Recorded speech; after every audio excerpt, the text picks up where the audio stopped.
మితిమీరిన హాస్యం, మితిమీరినటువంటి అవతల వారిని మనం బాధ పెట్టి వినోదాన్ని పొందడం ఎంత ప్రమాదానికి చిట్ట చివరికి వెళ్ళిపోతుందో చూడండి. కొంతమంది ఏమనుకుంటారంటే జీవితంలో హాస్యస్ఫోరకంగా మేము మాట్లాడగలం అనుకుంటారు. అనుకుని మేము అలా ఒక్క పావుగంట మాట్లాడకపోతే మా శీలానికే ఏదో భంగపాటు, అలా మాట్లాడకుండా మేము ఉండకూడదు అని కనబడ్డ ప్రతి వారి మీద ఏదో హాస్యస్ఫోరకంగా మాట్లాడడం అలవాటు చేసుకుంటారు. అలా మాట్లాడకపోతే ఈయనేంటి జోక్ చేయలేదు అనుకుంటారని. ఇది వెళ్ళి వెళ్ళి వెళ్ళి వెళ్ళి ఎక్కడ పప్పులో కాలేస్తాడంటే, ఎవరో ఒక మహాత్ముడు కనపడినప్పుడు ఆయన గురించి కూడా అలాగే మాట్లాడతాడు, కత్తి కుడిపేస్తుంది. కాబట్టి అదే పనిగా హాస్య ప్రసంగాలు చేయడం మంచిది కాదు. అది ఒక దుర్లక్షణంగా చెప్పింది శాస్త్రం. అగ్నిహోత్రుడు శివుడు, శివుడికి మూడో కన్ను అగ్నిహోత్రం. అందుకని అగ్నియే శివుడు, అగ్నియే విష్ణువు, అగ్నియే గరుత్మంతుడు, అగ్నియే పరదేవత. అందుకే ఇప్పటికీ కేరళ రాష్ట్రంలో అమ్మవారిని పూజ చెయ్యాలి అంటే యంత్రాలు, మూర్తులు అవి పెట్టరు. మీరు ఎప్పుడైనా కేరళ రాష్ట్రం వెళ్ళినప్పుడు అక్కడ ఉండేటటువంటి సంప్రదాయం మీరు వాళ్ళని అడగండి, వాళ్ళు చెప్తారు. వాళ్ళు దీపం వెలిగిస్తారు. మనం ఇళ్లలో పెట్టుకుంటామే దీపం, అలాంటి దీపం వెలిగించి ఆ దీపం ప్రజ్వరిల్లుతుంటే ఆ దీప శిఖకి అమ్మవారు అని పూజ చేస్తారు. వాళ్ళు దీపాన్నే పరదేవతగా పూజ చేస్తారు. వాళ్ళు అసలు దీపం లేకుండా మనం పూజ చెయ్యం. నతత్ర సూర్యోభాతి చంద్రతారకం నేమా విద్యుతో భాతి కుతోయమగ్ని త్వమేవ భాంతమనుభాతి సర్వం తస్య భాషా సర్వమిదం విభాతి. పరబ్రహ్మాన్ని దీపంగా చెప్తాం. ఏ నామాలు వినండి మీరు, సహస్రనామాల్లో పరంజ్యోతి అన్న నామం లేకుండా ఉంది. ఇంత గొప్ప అగ్నిని ఆరాధన చేసి ఐశ్వర్యాన్ని పొందేవారు, ఆ అగ్నిని ఆరాధించి రక్షణ పొందేవారు. అందుకే ఇప్పటికీ మన వాళ్ళు అలా నోటితో ఊదకురా అంటారు. అగ్నిని నిధనం చేయడం కూడా ఎంగిలి ఊపిరితో, ఎంగిలి గాలితో నిధనం చేయరు. అందుకే దీపం ఆరిపోయిందన్నారు, దీపం కొండెక్కిపోయింది అంటారు. కొండెక్కిపోయింది అంటే ఈశ్వరునిలో లయం. కొండల మీద అంతా ఈశ్వరుడు ఉంటాడు కాబట్టి ఈశ్వరునిలో కలిసిపోయింది. గురువు యొక్క అనుగ్రహం చేత ఉదంకుడు కాలస్వరూపమైనటువంటి ఈశ్వర దర్శనాన్ని పొందినటువంటి ఘట్టాన్ని నేను మీకు వివరణ చేసి ఉన్నాను. గురువు గారికి ఇవ్వవలసినటువంటి దక్షిణని చెల్లించే కార్యక్రమం పూర్తయిపోయిన తర్వాత గురువు గారు అనుజ్ఞనిచ్చారు ఉదంకుడికి, నీవు వెళ్ళి తపస్సు చేసుకో అని. ఆయన వెళ్ళి తపస్సుని ప్రారంభం చేశాడు. కానీ నేను నిన్న మీతో మనవి చేశాను, స్వభావము అని ఒకటి ఉంటుంది. ఆ స్వభావమునందు బలము ఉంటుంది, బలహీనత ఉంటుంది. ఈ బలహీనత అన్న శబ్దాన్ని మీరు కొంచెం జాగ్రత్తగా పరిశీలనం చేస్తే వేదాంతంలో అది జీవుడితో పాటుగా అనేక జన్మలలో చేసినటువంటి కర్మల యొక్క ఫలితము వలన ఆ కర్మల యొక్క ఫలితమును జీవుడు అనుభవించినప్పుడు ఏర్పడినటువంటి వాసనా దోషంగా అంటి పెట్టుకుని వెడుతూ ఉంటుంది అతనితో పాటుగా. నేను మీతో స్పష్టంగా దాన్ని ఇంకొంచెం వివరణాత్మకంగా మాట్లాడవలసి వస్తే, శరీరము పడిపోతూ ఉంటుంది. ఒక శరీరము కొన్నాళ్ళు ఉంటుంది, ఆ శరీరం వెళ్ళిపోతుంది. మా నాన్నగారి అన్నదమ్ములు ఉండేవారు, అందరూ వెళ్ళిపోయారు. మా అమ్మగారి అక్క చెల్లెళ్ళు ఉండేవారు, అందరూ వెళ్ళిపోయారు. ఆ తరం అంతా వెళ్ళిపోయింది. మా తరం ప్రారంభమైంది. మా తరంలో మా పెద్దనాన్నగారి పెద్ద అబ్బాయి, మా తరంలో పెద్దన్నగారు మొన్ననే పడిపోయాడు. కాబట్టి పడిపోతాయి శరీరాలు, ఒక్కొక్క శరీరం పడిపోతుంది. పడిపోతే ఆ జీవుడు శరీరంలోంచి నిర్గమిస్తాడు, బయటికి వెళ్ళిపోతాడు. వెళ్ళిపోతే ఎక్కడికి వెళ్ళాలి? ఇక్కడికి వెళ్ళడానికి ఏమి ఉండదు. రవీంద్రనాథ్ ఠాగూర్ గీతాంజలిలో వర్ణిస్తాడు, తల్లి ఒళ్ళో పెట్టుకోబడినటువంటి పసిపిల్లవాడికి తల్లి స్తన్యం ఇచ్చేటప్పుడు కుడి స్తనాన్ని వాడి నోట్లో పెట్టి వాడి కడుపు నిండలేదని వాడి తలని ఇటు నుంచి ఇటు తొడ మీదకి మార్చుకుని ఎడమ స్తనాన్ని వాడి నోట్లో పెట్టేటప్పుడు మధ్యలో ఉండే వ్యవధి ఎలా ఉంటుందో, జీవుడు ఈ శరీరాన్ని విడిచిపెట్టి ఇంకో శరీరంలోకి వెళ్ళడం అలా ఉంటుంది. భాగవతంలో దాన్ని ఒక అద్భుతమైన ఉపమానంతో వర్ణిస్తారు. గొంగళి పురుగు ఆకు మించి ఆకు మీదకి వెళుతుంది. వెళ్ళేటప్పుడు ఒక ఆకు మీదకి వెళ్ళి ఆకు చివర వరకు వెళ్ళి ఆ ఆకుకి దగ్గరగా ఉండే ఇంకో ఆకుని చూసుకుంటుంది. చూసుకుని మొట్టమొదట ఆ ముందు భాగాన్ని పైకెత్తుతుంది. పైకెత్తి గభాల ఆ అవతల ఆకు మీదకి వాలుతుంది. వాలి పాకడం మొదలుపెట్టిన తర్వాత మెల్లిగా ఆఖరి భాగం వచ్చేటప్పటికి ఏమవుతుందంటే ఆ కొద్ది బరువుకి ఆకల పట్టుకుని ఉంటుంది. ఈ కొంచెం భాగాన్ని కూడా లాగేసుకుంటుంది అవతలాకు మీదకి, యువతలాకు దూరంగా వెళ్ళిపోతుంది. అలాగే జీవుడు ఒక శరీరాన్ని విడిచిపెట్టి వేరొక శరీరంలోకి వెళ్ళిపోతూ ఉంటాడు. వెళ్ళిపోయేటప్పుడు వచ్చేటటువంటి పెద్ద సమస్య అంతా ఎక్కడొస్తుందంటే ఈ శరీరంతో ఉన్నంత కాలము దీన్ని భోగస్థానంగా వాడుకుంటూ దేని మీద విపరీతమైన మమకారాన్ని పెంచుకున్నాడో, దేన్ని అనుభవించడంలో తాదాత్మ్యతని పెట్టుకున్నాడో ఆ వాసనని పట్టుకుని వెళ్తాడు.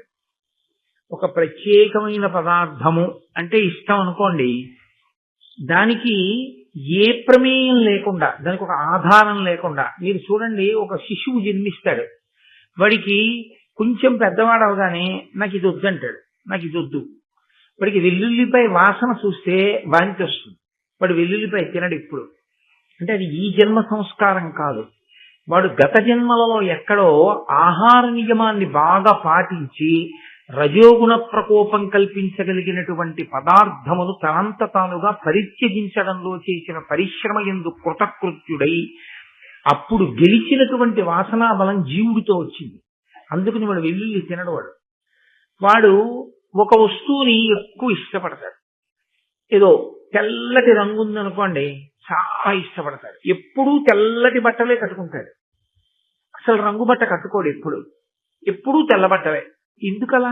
లోకంలో అందరూ కట్టుకోవట్లే రంగు బట్టలు. అంటే అతనికి ఈ రంగుల మీద వ్యామోహం పోయి ఏదో సత్వగుణంలో ప్రవేశించాలని ఎప్పుడూ తెల్లటి బట్టలు కట్టుకుని ఉండాలనేటటువంటి సాధన కొంతకాలం చేశాడు గతంలో. ఆ జీవుడు కొంత దూరం వెళ్ళాడు, ఆ సాధన పూర్తి అవ్వలేదు, విడిచిపెట్టాడు. మళ్ళీ ఈ జన్మలోకి వచ్చాడు. ఇప్పుడు అతనికి ఇతర రంగుల వస్త్రాల మీద వ్యామోహం ఉంటుంది. మిగిలిన వాళ్ళందరూ వెళ్ళి రంగురంగుల బట్టలు బోల్డ్ అని చూసుకుంటూ ఉంటారు, అతనికి ఆ బాధ ఉండదు. అతను కేవలం ఎప్పుడూ తెల్లటి బట్టలే కట్టుకుంటాడు. ఎంత వ్యామోహాన్ని జయించాడో మీరు జాగ్రత్తగా ఆలోచించండి. అంత తేలిక విషయం ఏం కాదు. అతనికి దేంతోనూ ఇబ్బంది లేదు. అతనికి ఒక తెల్లటి ప్యాంటు, తెల్లటి షర్టు ఉంటే చాలు. అతను గెలిచాడు వాసనా బలాన్ని. అలాగే గెలవని వాసనా బలం ఉంటుంది. ఒక దాని మీద వ్యామోహం ఉండిపోతుంది.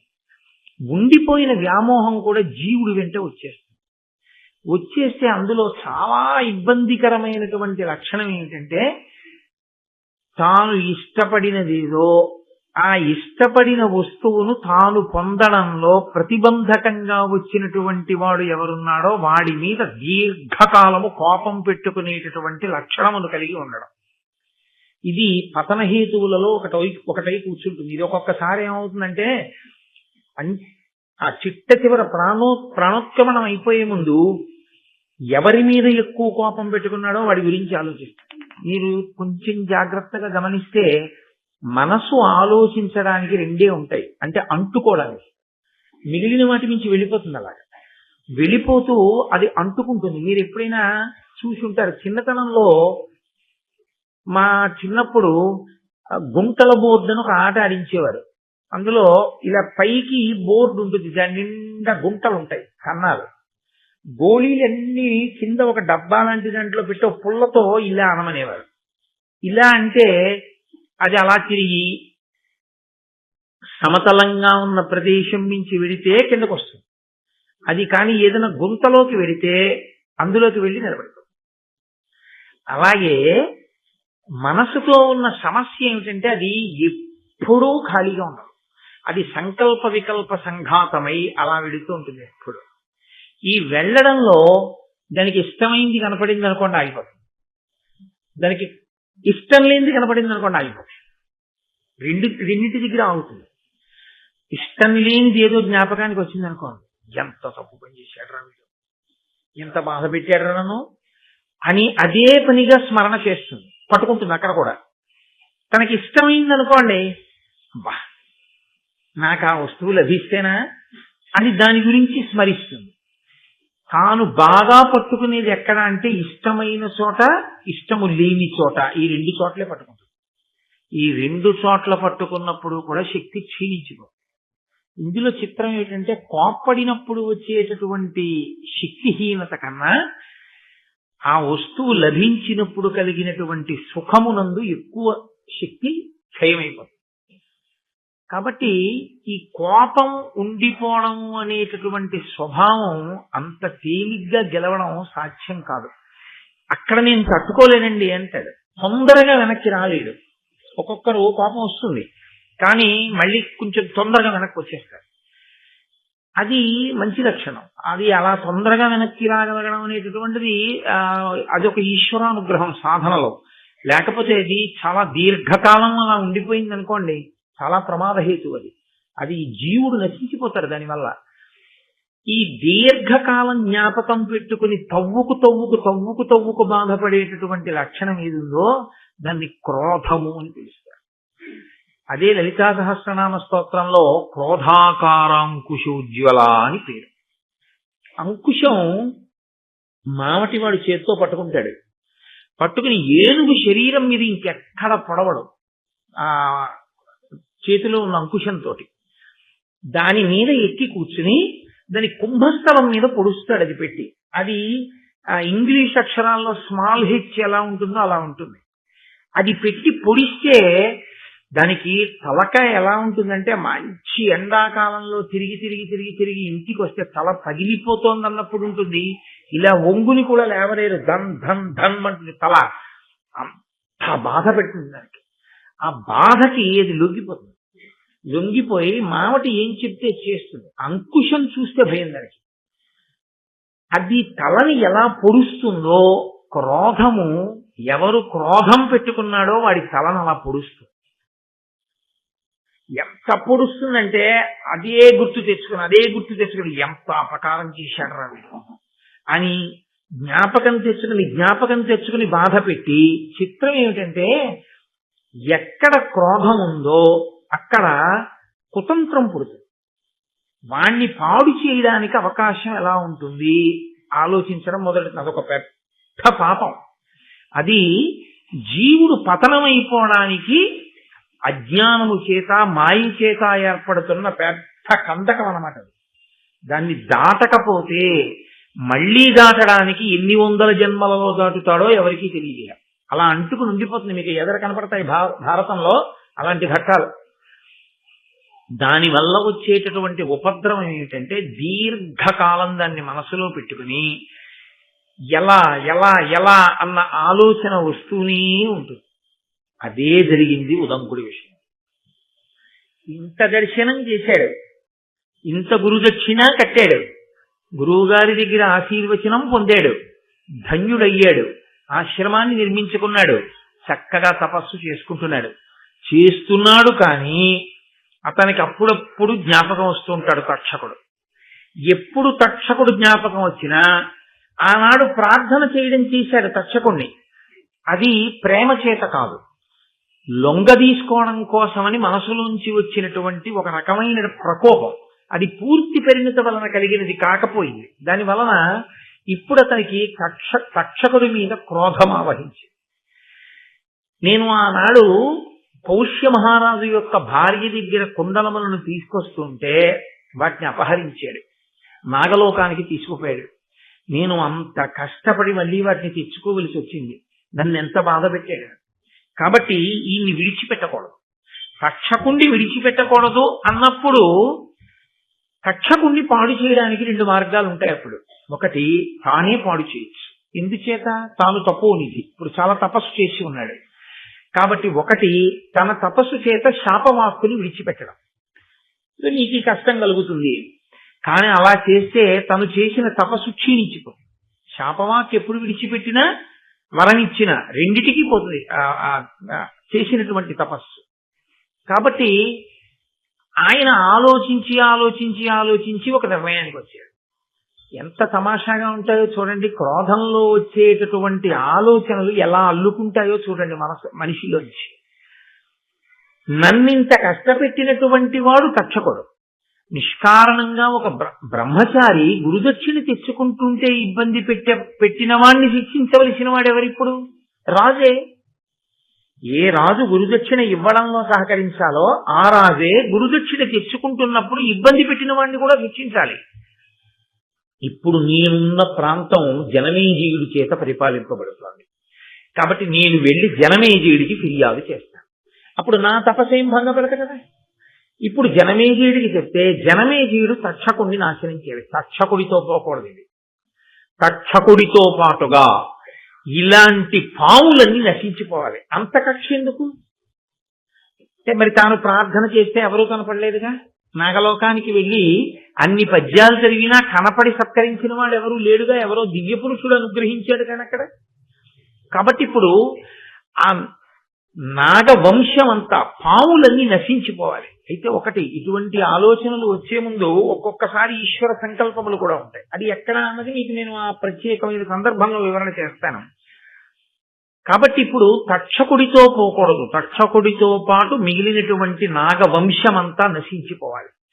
దీనికి నేను జనమేజయుడి దగ్గరికి వెళ్ళి ఆయన యొక్క మనసు పాములన్నింటినీ కూడా నశింపచేసే విధంగా ఆయన మనసులో ప్రచోదనం కలిగేటట్టు మాట్లాడతాను. మీకు ఇందులో ఒక తమాషా ఉంటుంది. బాగా కోపం ఉన్నవాడు వెంటనే మాట్లాడడం ఒక ఎత్తు, అదుపు తప్పి ఉంటుంది ఆ మాట. అప్పుడు నోటి నుంచి వచ్చేటటువంటి మాటలో ఉచ్చనీచములు ఉండవు. గబుక్కుని నోటి వెంట అనరాని పరుషవాక్యాలు వచ్చేస్తాయి. మనసు ఇంకా చాలా అదుపులో ఉంచుకుని మాట మాత్రమే వ్యగ్రతతో ఉంది తప్ప మనసు అంత తొందరగా ఆ తమోగుణానికి రజోగుణానికి పూర్తిగా వశమైపోయేంత స్థితిలో ఉన్నవాడు కాదు ఆయన అని గుర్తు ఏమిటంటే దేనికి కోపం వచ్చిందో అదొకటే మాట్లాడతారంతే తప్ప నింద చేయడం కానీ నోటి వెంట పరుషవాక్యాలు విడిచిపెట్టడం కానీ తిట్టడం కానీ అలాంటివి రావు. అంటే అదుపులో ఉంది అని గుర్తు. ఇందులో తిన్నగా వెళ్ళి తాను జనమేజయుడికి చెప్పేశాడు అనుకోండి, అది ఏదో అతకని విధంగా తన కోపం అంతా వెళ్ళగక్కినట్టుంటుంది. కానీ అలా ఉండకూడదు. ఇప్పుడు తన కోపం వెళ్ళగక్కడం ప్రధానం కాదు, జనమేజయుడికి కోపం రావాలి తక్షకుడికి. ఇప్పుడు తన కోపాన్ని జనమేజయుడి మనసులో పెట్టాలి.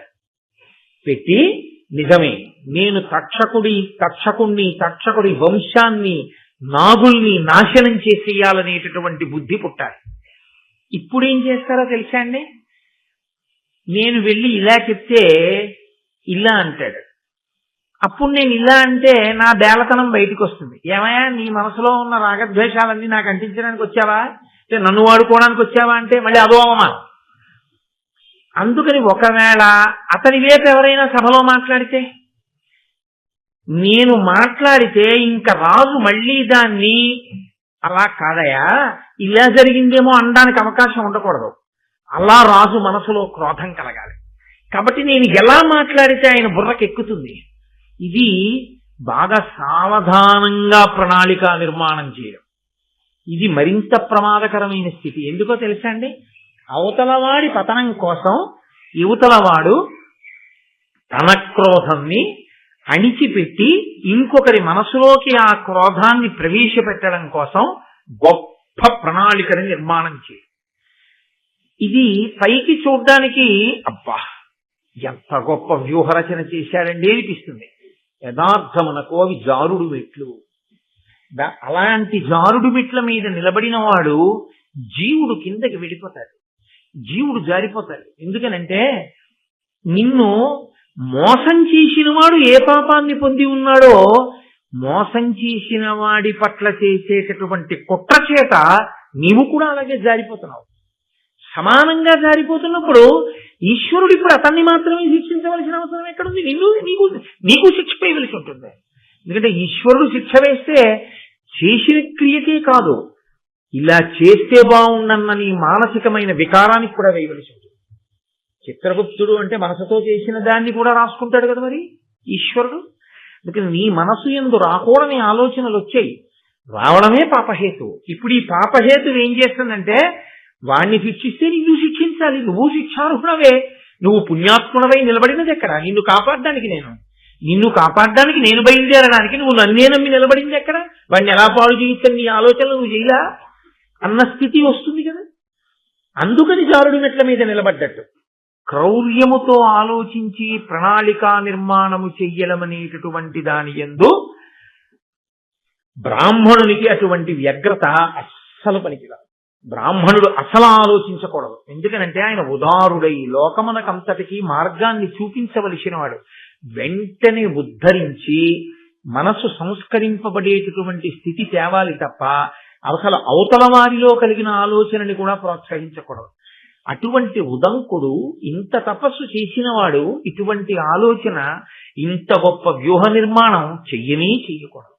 దాని వలన ఉదంకుడు ఉన్నతిని పొందుతున్నాడా అని మీరు నన్ను అడిగితే ఏం చెప్పవలసి ఉంటుందంటే ఖచ్చితంగా ఆయన జారుడు మెట్ల మీద నిలబడుతున్నాడు ఇవాళ అని చెప్పవలసి ఉంటుంది. అది ఎవరికైనా అంతే.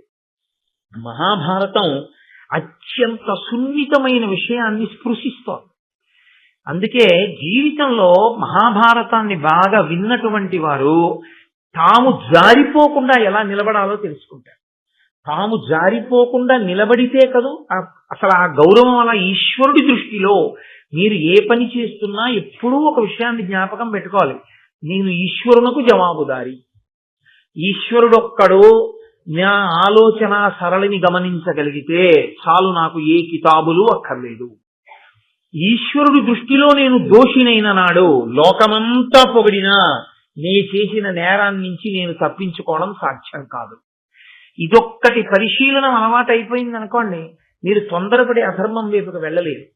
మీరు ఈశ్వరుణ్ణే గట్టిగా పట్టుకుని ఉంటారు. మీకు ఎక్కువ బాధ కలిగితే దాన్ని ఈశ్వరుడికే వెళ్ళి చెప్పడం అలవాటైంది అనుకోండి, ఈశ్వరుడి కాళ్ళు పట్టుకోవడమే అలవాటైంది అనుకోండి, ఈశ్వరుడికి మీరు విడిచిపెడితే ఆయనకి తెలుసు ఎలా బుద్ధి చెప్పాలో, ఆయనకి తెలుసు మిమ్మల్ని ఎలా రక్షించాలో, మిమ్మల్ని ఎలా కాపాడాలో.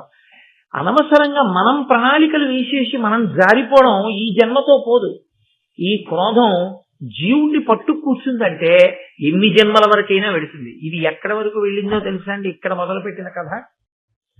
ఉదంకుడి మనసులో కృతయుగంలో వచ్చిన ఆలోచన కలియుగం వరకు నడిచింది.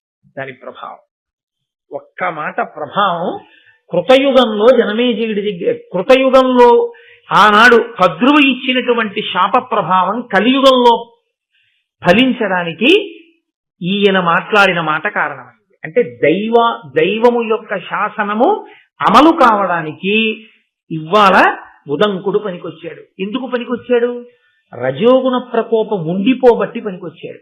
అది లేకపోతే ఇతన్ని సాధనం చేసుకోరు, ఇతనికి ఆ అపవాదు వచ్చే అవకాశం ఉండదు. కాబట్టి ఇప్పుడు ఆయన జనమేజయుడి దగ్గరికి వెళ్ళి అంటున్నాడు, మితహిత సత్యవాక్య. ఎంత గమ్మత్తుగా ఉంటుందనుకుంటున్నారు?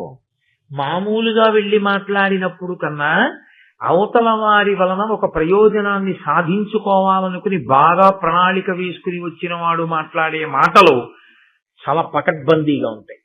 కాబట్టి ఏమని పిలిచాడంటే జనమేజయుణ్ణి పిలుస్తూనే మితహిత సత్యవాక్య జనమేజయ భూజనవంద్య ఏను సుస్థితి గురుదేవ కార్యములు చేయగబోలు తెరింగి వంచనోన్నతమతి అకారణమున నాకపరాధము చేసే తక్షకుండు అతి కుటిల స్వభావుడు పరాత్మ విశేష వివేక శూన్యుడై.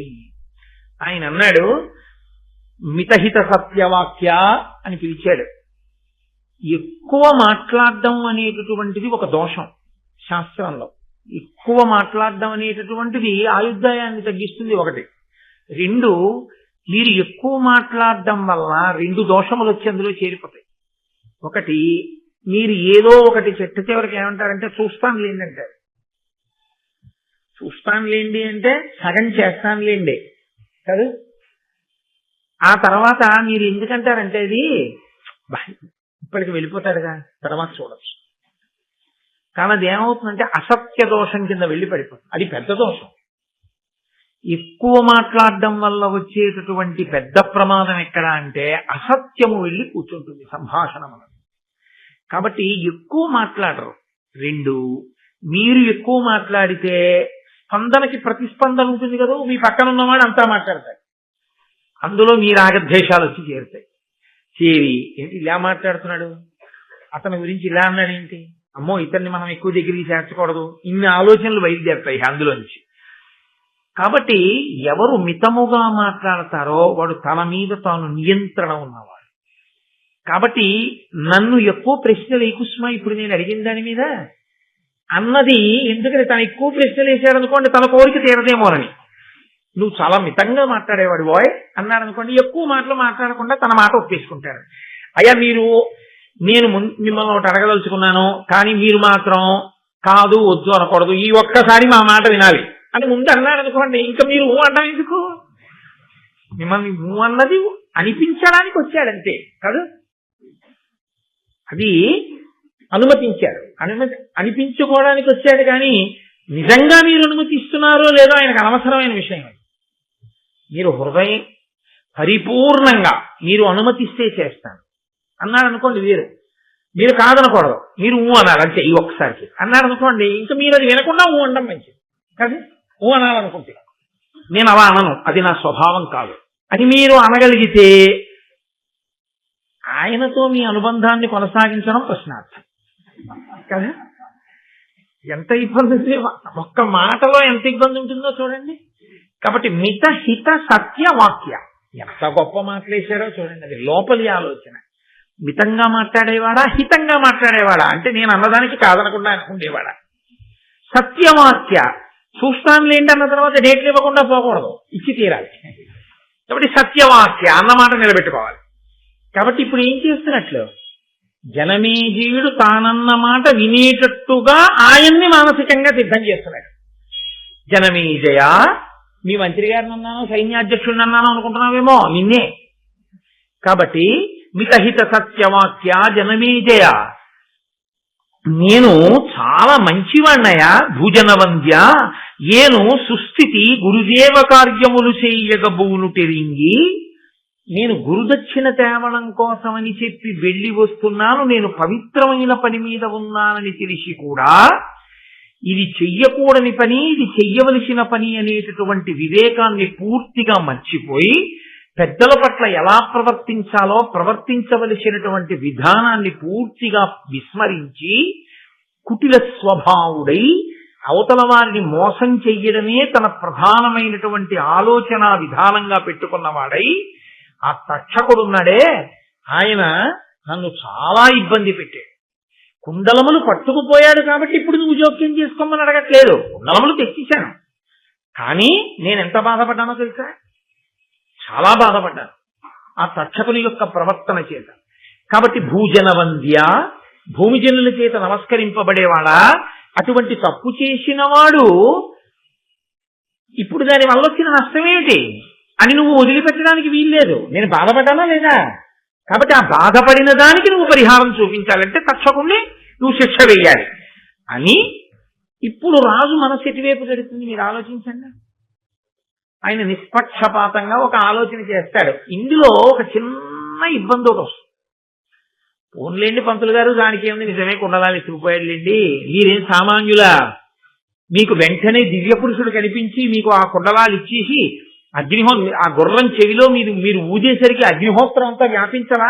అటువంటి మహానుభావులు మీరు ఇవాళ మన సభకి రావడమే చాలా సంతోషం, రెండు పూలదండం అని ఆయనకి వేసేసి కాళ్ళు కడిగేసి అవి నెత్తి మీద వెళ్ళేసుకుని ఓ పంచల్సా పెట్టి పంపించేశాడు అనుకోండి, ఈయన కోరిక తీరుతుందా? తీరదు. ఫోన్లేండి ఏదో జరిగింది, ఏదో జరిగిపోయింది, మీరు బ్రాహ్మణులు అంత కోపం పెట్టుకోకూడదు, మీ మనస్సు వెన్నపూసలా ఉండాలి, పౌష్య మహారాజు చెప్పాడుగా, అలా చెప్పాడు అనుకోండి తిరిగి. అప్పుడు రాజు మనసులో క్రౌర్యం లేదు కదండి. అందుకని క్రౌర్యం లేదు కాబట్టి ఫోన్లేండని కొంత ఆలోచిస్తే ఆలోచించవచ్చు, లేదా తాననుకున్నంత శిక్ష వేయకపోవచ్చు. నిజమే, అలా చెయ్యకుండా ఉండవలసింది. కాబట్టి తక్షకుడు ఎక్కడున్నా సరే పట్టి తీసుకొచ్చి తక్షకుడికి కొంత శిక్ష వేస్తానని అనుకోండి, సరిపోతుంది. ఆయనకి చాలదు. ఆయన మనసు వ్యగ్రత ఎలా ఉందంటే తక్షకుడు నశించాలి, తక్షకుడితో సరిపోకూడదు, తక్షకుడితో పాటు నాగులన్నీ నశించాలి. కాబట్టి ఇప్పుడు తనకెంత కోపం ఉందో అంత కోపం జనమేజయుడికి రావాలి. కాబట్టి ఇప్పుడు ముందు తనెందుకు వచ్చాడో తన వైపు నుంచి చెప్పాడు, ఇప్పుడు ఇంకొక మాట చెప్పాడు. ఎంత గొప్ప ఆలోచన చేశాడో చూడండి. ఇప్పుడు అన్నాడు, అనవరతార్థదాన యజనాభిరతున్ భరతాన్వయాభివర్ధను సకల ప్రజాహిత విధాను ధనంజయ సన్నిభున్ భవజ్జనకు పరీక్షితున్ భుజగజాల్ముడసహ్య విశోగ్ర ధూమకేతన హతి చేసిన తిదాంతు కృతాంత నికేతనాతిథిన్. ఆ తక్షకుడు నాకు మాత్రమే అపకారం చేసినవాడు కాదు, అనవరతార్థదాన యజనాభిరతున్, మహానుభావుడు అడిగిన వాళ్ళందరికీ లేదనకుండా దానాలు చేసినవాడయా నీ తండ్రి. భరతాన్వయాభివర్ధను, భరత వంశాన్నంతటినీ కూడా పెంచినవాడు, గొప్పగా వంశాన్ని పెంచినవాడు, సాక్షాత్తు నీకు తండ్రి. సకల ప్రజాహిత విధానం, సకల ప్రజల యొక్క హితమును కోరి పరిపాలన చేసినటువంటి వాడు. ధనంజయ సంధిభున్, అర్జునుడితో సమానమైన వాడు. భవజ్జనకు, ఇక్కడ తీసుకొచ్చి పెట్టాడు. ఇంత పొగిడి ఎవరనుకుంటున్నావు? భవజ్జనకు, నీ తండ్రి. పరీక్షిత్ మహారాజుని ఆ తక్షకుడు ఏం చేశాడో తెలుసా? భయంకరమైనటువంటి తన యొక్క విషము అనబడేటటువంటి అగ్ని జ్వాలల చేత దహించి యమధర్మరాజు సదనానికి అతిథిగా పంపించాడు. లేకపోతే నీ తండ్రి ఇంకా ఎంతకాలం రాజ్యం చేయవలసింది? మీ తండ్రిని పొట్టన పెట్టుకున్నవాడు ఆ తక్షకుడే. ఈ మాట అనేసరికి ఎంత కాదన్నా జనమేజయుడిలో తాను కోరిన ప్రతిస్పందన వస్తుంది కదండి. ఇది ఆయన ఆలోచన. మా నాన్నని చంపేశాడు కదూ. తక్షకుడు ఎందుకు చంపాడు? ఒక బ్రాహ్మణ వాక్కు కొరకు చంపాడు. శృంగి అనబడేటటువంటి మహర్షి కుమారుడు ఒకడు శపించాడు, నేటికి 7వ రోజు లోపల నువ్వు తక్షకుని యొక్క విషము చేత మరణిస్తావు అని శాపవాక్కు విడిచిపెట్టాడు. ఆ శాపవాక్కు నిజమవ్వాలి కాబట్టి తక్షకుడు వచ్చి చంపాడు. దాన్ని ఎంత చమత్కారంగా చెప్పాడో చూడండి ఆయన. అంటే ఏదైనా సరే అవతల వారికి కోపం తెప్పించేటట్టుగా మాట్లాడగలిగినటువంటి ప్రజ్ఞ, వాక్కు ఎంత దూరం వెడుతుందో, వాక్కు ఎంత శక్తివంతమైందో చెప్తున్నారు. ప్రహ్లదుడైన అతను కాదనకిట్టిపాటి అపకారము తక్షకుడేక విప్ర సంబోధన చేసే నృపపుంగవ, నీవు అనేక భూసురాపాదిత సర్పయాగమున భస్మము చేయుము తక్షకాదికాకోదర సంహతిన్ హుతమహోగ్ర సమగ్ర శిఖాశయంబులన్. తక్షకుడు ఎందుకు చంపేశాడో తెలుసా మీ నాన్నని? తక్షకుడికి మీ నాన్నకి ఏమీ వైరం లేదు. మీ నాన్నగారు తక్షకుడిని ఎప్పుడూ ఏమీ అనలేదు.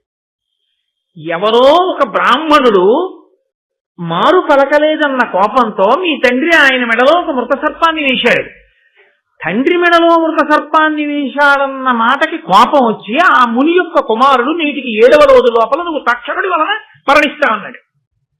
అంటే ఇప్పుడు తక్షకుడికి 2 మార్గాలు ఉన్నాయి. ఒకటి శృంగి మాటకి చంపేయడం, 2 శృంగి మాటకి చంపకపోవడం. ఎందుకు చంపకుండా ఉండొచ్చు? మీ నాన్న ఎంత గొప్పవాడో ఇందాక చెప్పే కదా, ఇక్కడ చెప్పలేదు, ముందే చెప్పాడు పద్యంలో. అర్జునుడితో సమానుడు, లోకమునంతటినీ కూడా అంత గొప్పగా పరిపాలించిన వాడు, నిరంతరము పరమభక్తితో యజ్ఞయాగాది క్రతువులు చేసినవాడు, దాన ధర్మములు చేసినవాడు. అటువంటి వాణ్ణి ఒక బ్రాహ్మణుడు తక్షకుడు చంపుతాడు అన్నాడని వెళ్ళి చంపేశాడు తప్ప, ఆ బ్రాహ్మణుడి దగ్గరికి వెళ్ళి మధ్యలో నేనా దొరికాను నీకు, నే చంపుతానని శాపవాక్యెందుకు విడిచిపెట్టావు? నేనెందుకు చంపాలి పరీక్షిత్తుని? పరీక్షిత్తు లాంటి ప్రభు శరీరం విడిచిపెడితే ఈ లోకాన్ని రక్షించడానికి మళ్ళీ అటువంటి ధర్మాత్ముడు ఎక్కడి నుంచి వస్తాడు? ఎందుకంత తీవ్రమైన వాక్కు విడిచిపెట్టావు? నేను ఈ మాట వినను, నేను కరవను. అలా కరవకుండా ఉన్నందుకు నాకు కూడా శాపవాక్య ఇస్తావా? ఇస్తే ధర్మం కోసం నేను కూడా శరీరం వదిలిపెడతాను తప్ప నేను ప్రభువుని చంపను అనగలిగాడా తక్షకుడు? ఇప్పుడు క్రోధం ఎవరిలో పెడుతోంది? ఒక ఇంజెక్షన్ పట్టుకుని అవతల వారిలోకి ఎక్కించినట్లు తనలో ఉన్న క్రోధం ఏ స్థాయిలో ఉందో అంత స్థాయిలో ఆయనలోకి పంపిస్తున్నాడు. ఇప్పుడు పరిష్కారం కూడా చెప్పేశాడు. ఇంకా మళ్ళీ ప్రత్యేకంగా దీనికి నేనేం చెయ్యాలని ఆలోచన రావక్కర్లేదు జనమేజయుడికి. ఎంత గొప్పగా చెప్పాడో చూడండి. నృపపుంగవ, నీవు అనేక భూసురాపాదిత సర్పయాగమున భస్మము చేయము తక్షకాదికాకోదర సంహతిన్ హుతమహోగ్ర సమగ్ర శిఖాశయంబులన్. ఒక బ్రాహ్మణుడు అన్న మాటకి తక్షకుడు చంపేశాడు మీ నాన్నని. నువ్వు చాలా మంది ఋత్విక్కుల్ని తీసుకురా, కూర్చోబెట్టు. వాళ్ళందరూ కలిసి ఒక్కొక్క పాము పేరు చెప్పి స్వాహ అంటారు. ఆ పాము పడిపోవలసిందే. ఈ ఒక బ్రాహ్మణుడి మాటకి తక్షకుడు వెళ్ళి మీ నాన్నని చంపేయచ్చు, ఆ బ్రాహ్మణుడి మాటకి పాములు వచ్చి అగ్నిలో పడక్కర్లా? మీ నాన్న విషయంలో ఓ నీతి, బ్రాహ్మణులు వచ్చి చెప్పిన తర్వాత ఈ పాముల విషయంలో ఒక నీత, వాళ్ళని వచ్చి పడుతుంది. మనం చిట్ట చివర తక్షకాయ స్వాహ అన మనం తక్షకుడు కూడా వచ్చి అగ్నిలో పడిపోతాడు. అప్పుడు నువ్వు పీటల మీద కూర్చుని, ఏమయ్యా బ్రాహ్మణ వాక్కుకి మా నాన్నని చంపావుగా, బ్రాహ్మణ వాక్కుకి నువ్వు చావు అను. నీ పగ తీరుతుంది రాజా. తండ్రిని చంపినవాడు హాయిగా అక్కడ తిరుగుతూ ఇంకా లోకాన్ని నాలాంటి బ్రహ్మచారుల్ని ఇబ్బంది పెడుతుంటే నువ్వు ఇక్కడ చూస్తూ కూర్చున్నావా? కాబట్టి సర్పయాగం చేయి, ఋత్విక్కుల్ని పిలిపించి స్వాహాకారంతో పావులన్నింటినీ పడగొట్ట అగ్నిహోత్రంలో. ఎంత కోపం వస్తుందండి. ఇక్కడ ఒకే ఒక చిన్న మినహాయింపు ఉంది ఇప్పుడు జనమేజయుడు మాట్లాడటానికి. ఎందుకని? నృపాలక అన్నాడు కదా భూమిని పరిపాలించేవాడు రాజు. ఆయన ఒక మాట అనొచ్చు, నిజమేనయ్యా చంపవలసింది తక్షకుణ్ణి. తక్షకాయ స్వాహాని యాగమన్నా చేయిస్తాను, తక్షకుణ్ణి చంపడానికి నేనన్నా పెడతాను. తక్షకుడు మా నాన్నని చంపితే పావులన్నింటినీ నేను ఎందుకయ్యా చంపడం? అవేం చేసాయి? అవేం చంపలేదుగా మా నాన్నని, అవేమి మా నాన్నకి ద్రోహం చేయలేదుగా, నీకు వాళ్ళెవరు ద్రోహం చేయలేదుగా, మరి వాళ్ళందరినీ ఎందుకు చంపడం? తక్షకుడు జోలికి పెడతానులే అన్నాడు అనుకోండి. తాను నాగలోకానికి వెళ్లి ప్రార్థన చేసినప్పుడు వాళ్ళెవ్వరూ తనకి పలకలేదన్న కోపం ఎలా పోతుంది? మీరు లోకంలో ఒక గమ్మత్తు ఉంటుంది చూడండి. ఆయనకి చెప్పానండి, ఆయన వినలేదు. వాళ్ళ అన్నయ్యకి చెప్పాను, వాళ్ళ అన్నయ్య వినలేదు. వాళ్ళ తమ్ముడికి చెప్పాను, వాళ్ళ తమ్ముడికి వినలేదు. వాళ్ళందరూ నశించుకోవాలండి అంటే. ఎందుకని? తనకి అసలు ఎవరు చెయ్యాలో వాడు చేయడం కాదు, తను ఎవరెవరికి చెప్పాడో వాళ్ళు ఎవరూ వినలేదు అనమాట. అందరి మీద కోపమే. కాబట్టి ఇప్పుడు ఇంత కోపం అవతల వాళ్ళకి వెళ్ళాలి, వాళ్ళందరినీ కూడా చంపేయడానికి. నిజమే, ఎందుకు చేయకూడదు యాగం? పాములన్నింటినీ చంపేయాలి అన్న ఆలోచన రావాలంటే అసలు ఆ మాట అడగకూడదు జనమేజయుడు. అడగకుండా తను జవాబు చెప్పాలి. మిత హిత సత్య వాక్య. ఇంకా మళ్ళీ అనుమానాలు రాకూడదు జనమేజయుడికి, ఇంతకన్నా ప్రశ్న లేకూడదు అనిపించాలి. అందుకని తర్వాత పద్యంలో అన్నాడు, ప్రహ్లదుడైన ఒక్క కులపాంసను చేసిన దానం తత్కులం బెల్లను దూషితంబకుట ఏమి అపూర్వము కావునన్ మహీవల్లభ తక్షకాసము నెపంబున సర్పము నెల్ల అగ్నిలో త్రెళ్ళగ సర్పయాగమతి జీయుత చేయుము విప్రసమ్మతి. ఏమి రాజా నువ్వు పూర్వం నీతి వినలేదా? ఒక కులంలో ఒక్క దుర్మార్గుడు జన్మిస్తే ఆ దుర్మార్గుడి కారణంగా కులమంతా నశించిపోతాడు, ఆ జాతి నశించిపోతాడు. అలా ఇంతటి దుర్మార్గుడు పరీక్షిత్తు వంటి ధర్మాత్ముండే చంపినటువంటి తక్షకుడు పుట్టిన కులం నశించిపోవద్దు. కాబట్టి ఆ పావులన్నీ పోవలసింది. ఇవాళ తక్షకుడు, రేపు నోట్లో విషం ఉన్న మిగిలిన పావులు, రేపు ఇంకోళ్ళ జోలికెడతాయి. మీరు పావులను ఉండడానికి వీల్లేదు, పావులన్నీ పడిపోవలసింది అగ్నిహోత్రంలో. కాబట్టి విప్రుల్ని పిలు, కూర్చోపెట్టు, ప్రభు ఇలా చెయ్యొచ్చని చెప్పు, నచ్చ చెప్పు, బ్రాహ్మణులు ఒప్పుకుంటారు. యాగం మొదలుపెట్టు, వాళ్ళు స్వాహాకారం చేస్తారు, పడిపోతాయి అంతే అగ్నిహోత్రం. పడిపోతే ఆ పావులన్నీ చచ్చిపోతాయి. అందుకని అలా పిలిపించు, యాగం మొదలుపెట్టు అంటే జనమేజయుడు ఒక్క మాట మాట్లాడినట్టు లేదు. ఉత్తర క్షణం ఆయన చాలా, నువ్వు చెప్పింది ఎంత మాత్రం ఇందులో అనుమానం లేదయా, నిజమే, నేను సర్పయాగం చెయ్యవలసింది అని ఋత్విక్కుల్ని పిలిచి, రండి మీ అందరూ కూర్చోండి, కూర్చుని సర్పయాగం ప్రారంభం చేయండి. ఈ సర్పయాగం చేత లోకంలో ఉండేటటువంటి నాగులన్నీ కూడా ఈ అగ్నిహోత్రంలో పడిపోయి ఇవన్నీ మరణించవలసిందే అని సంకల్పం చేసేసాడంతే. చాలా జాగ్రత్తగా జ్ఞాపకం పెట్టుకోవలసిన విషయం ఏంటంటే, చాలా కోపం వచ్చినటువంటి వ్యక్తి చాలా కోపంలో ఏ ప్రణాళిక నిర్మాణము చేయరాదు. కోపంగా ఉన్నప్పుడు మీరేమీ ఆలోచన చేయకూడదు. అంతకన్నా ఏది చెయ్యాలో మీరు కోపంతో ఇంకోరికి చెప్పు చేయడం చాలా మంచిది తప్ప మీరు ఆలోచన చేసి అప్పుడు ఏమి నిర్ణయాలు మీరు తీసుకోకుండా ఉండడం మంచిది. ఎందుకో తెలుసా? ఇదిగో ఇలాగే వెడుతుంది. ఆ బుద్ధి ఎందు కలిగిన వ్యగ్రత సరి అయినటువంటి రీతిలో ఆలోచన చెయ్యనివ్వదు. ఆ చెయ్యనివ్వనప్పుడు ఏం చేస్తుందంటే కిందకి జారి చేస్తుంది, పడగొట్టేస్తుంది. అలా పడిపోకుండా ఉండాలి అంటే అంత కోపంగా ఉన్నప్పుడు మీరు ప్రయత్నపూర్వకంగా కాసేపు మీరు ఆలోచన చేయడం ఆపేసి దాన్ని వదిలిపెట్టేయడం కోసమని మార్గాన్ని ఎంచుకోవాలండి. లేకపోతే దీర్ఘకాలం దాని యొక్క పరిణామం ఆశ్చర్యకరంగా వెళ్ళిపోతుంది. కాబట్టి ఇప్పుడు ఇంత జనమేజయుడు అంగీకరించాడు. అందుకే మహాభారతంలో చెప్పినటువంటి ఏ విషయమైనా సమాజమునందు ఏ కాలములో ఏ వ్యక్తికి అన్వయము కానిది ఉండదో వ్యాసుడు గుండెల మీద చెయ్యేసి చెప్పాడు. నేను భారతంలో చెప్పినటువంటి ఏ విషయమైనా సమాజమునందు ఏ వ్యక్తికి ఏ సందర్భంలోనూ అన్వయము కాదన్నది లేదు. మనలో అందరం కోపాలు వచ్చిన వాళ్ళమే, కోపాలు వచ్చినప్పుడు ఆలోచించిన వాళ్ళమే, ఆలోచించి ప్రణాళికా నిర్మాణాలు చేసేసే ప్రయత్నాలు చేసిన వాళ్ళమే, చేసి ఒక్కొక్కరు గోతిలో పడిపోయిన వారే, ఇబ్బందుల్లోకి వెళ్ళిపోయిన వారే. గబుక్కుని చూడండి, క్రోధం వచ్చి చేసినటువంటి ఒక్క తప్పుకి యావజ్జీవితం కారాగారంలోకి వెళ్ళిపోతాడు.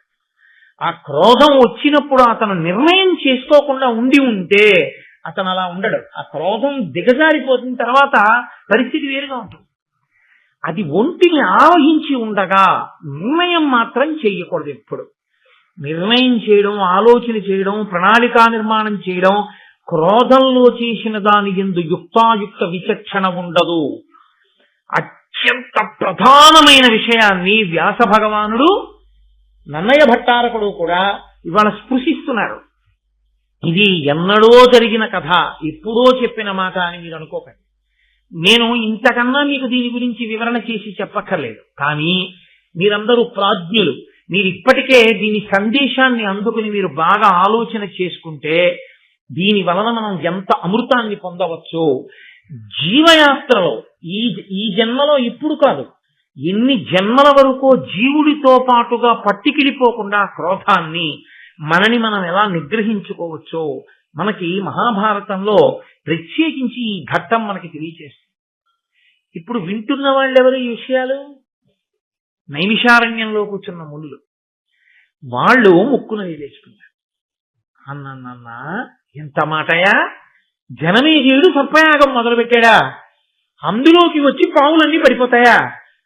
పావులన్నీ కాలిపోతాయా? అగ్నిహోత్రుడికి ఒక లక్షణం ఉంది. ఆయన హవ్యవాహనుడు కదండి. ఆయనలో ఏదైనా వేస్తే, వైదికంగా మంత్రం చెప్పి బ్రాహ్మణులు వేస్తే దేని కొరకు పుచ్చుకుంటాడంటే దేవతలకి పట్టుకెళ్ళి ఇవ్వడానికి పుచ్చుకుంటాడు. ఆయన హవ్యవాహనుడు అని పేరు ఆయనకి. హవ్యం కాని కవ్యం కాని, పితృదేవతలకు ఇస్తే కవ్యం అంటారు, దేవతలకు ఇస్తే హవ్యం అంటారు.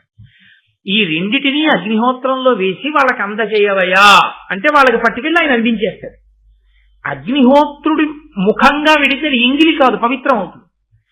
మరి ఇప్పుడు అగ్నిహోత్రుడు తాను తినకుండా అది పట్టుకుని వెళ్ళి కదా దేవతలకు ఇస్తాడు. మరి ఇప్పుడు సర్పయాగంలో పడినటువంటి పావుల్ని ఎవరికి పట్టుకెళ్ళి ఇవ్వడానికి?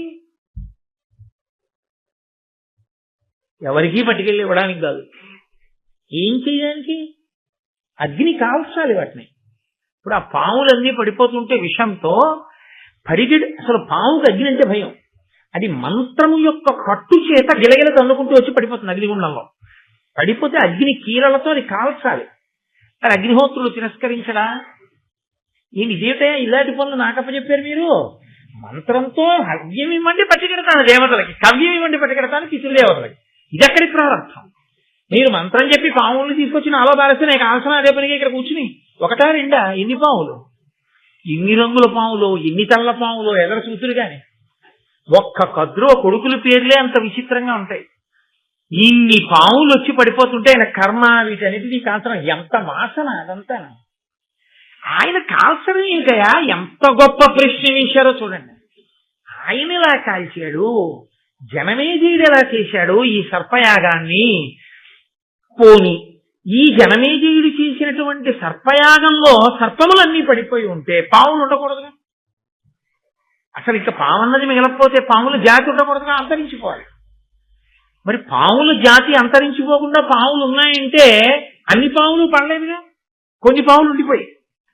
కొన్ని పావులు ఉండిపోయాయంటే ఆ యాగం పూర్తి అవ్వలేదుగా, మధ్యలో ఆగిపోయింది అనమాట. ఎక్కడ మధ్యలో ఆగిపోతేనే కదా కొన్ని పావులు మిగిలినాయి, కొన్ని పావులు మిగిలితేనే కదా ఇప్పుడు పావులు ఉన్నాయి. మరి అలా ఎందుకు ఆగిపోయింది యాగం మధ్యలో? మామూలుగా యాగం మొదలెట్టి యజ్ఞపురుషుడు వచ్చేసి పాయస పాత్ర ఇచ్చేస్తే పూర్తి చేసేయచ్చు. కోపం ఉన్నవాడు మొదలెడితే కోపం తీరే వరకు జరుగుతుంది కదండి. కోపం ఉన్నవాడు మొదలుపెట్టిన యాగాన్ని మధ్యలో ఆపడానికి కోపం ఎందుకు తీరిపోయింది? కోపం తీరిపోవడానికి పరిస్థితి బతికాడా? మళ్ళీ బతకడగా. మరి అటువంటిప్పుడు ఎందుకు ఆపాడు? ఎందుకు ఆగింది యాగం? అయ్యి బాబోయ్, మాకు చాలా ఆతృతగా ఉంది సుమా ఈ విషయాలన్నీ వినేయాలని. తొందరగా చెప్పవయ్యా, మాకు బాగా అర్థమయ్యేటట్టుగా మహానుభావ సౌతి ఏదా విషయాలు చెప్పు, మేము వింటాం. కాబట్టి ఇప్పుడు ప్రశ్న ఎక్కడ మొదలైందో జవాబు అక్కడే మొదలవ్వాలి. అది శిష్యుని యొక్క ఆర్తి. వైదికంగా వచ్చారు వాళ్ళు. కాబట్టి ఇప్పుడు సూతపుత్రుడైనటువంటి సౌతి కూడా, ఉగ్రశ్రవసుడు కూడా అంత అందంగానూ ఆ విషయాల్ని వివరణ చేయాలి. కాబట్టి ఆయన భృగు వంశం దగ్గర మొదలుపెట్టారు. మీరు ఈ విషయాల్ని ఎక్కడా కూడా ఈ ఒకదాంతో ఒకదానికి ఉండేటటువంటి సంబంధాన్ని మాత్రం మర్చిపోకూడదు. ఎందుకో తెలుసా అండి, మళ్ళీ నేను ఒక 5-6 రోజులు పోయాక సర్పయాగానికి వస్తాను. ఇక్కడ విడిచిపెట్టిన సర్పయాగాన్ని ఒక 5-6 రోజుల ఉపన్యాసాలు అయిపోయిన తర్వాత, అందులో రాబో కాలంలో బహుశా రేపటికి వస్తుందేమో అత్యద్భుతమైన ఘట్టం. మహాశివరాత్రి నాటికి వస్తోంది. ఈశ్వరుని యొక్క అనుగ్రహం, గరుత్మంతుని యొక్క పుట్టుక, అమృతాన్ని తీసుకురావడం, ఆ ఘట్టం కద్రు వినతల యొక్క ఘట్టం రేపు ప్రారంభం అవుతుంది. అసలు మహాభారతానికి అంతటికీ పునాది అది. కాబట్టి ఆ ఘట్టాలన్నీ పూర్తయిపోయిన తర్వాత మళ్ళీ నేను సర్పయాగం దగ్గరికి వస్తాను. అప్పుడు మీరు ఇది ఎప్పుడు చెప్పావు నన్ను అడగకూడదు, బాగా జ్ఞాపకం పెట్టుకుని ఉండండి ధారణలో. కాబట్టి ఇలా ఎలా జరిగింది మాకు చెప్పమని మునులు అడిగారు. అడిగితే భృగువంశం దగ్గర ప్రారంభం చేశాడు.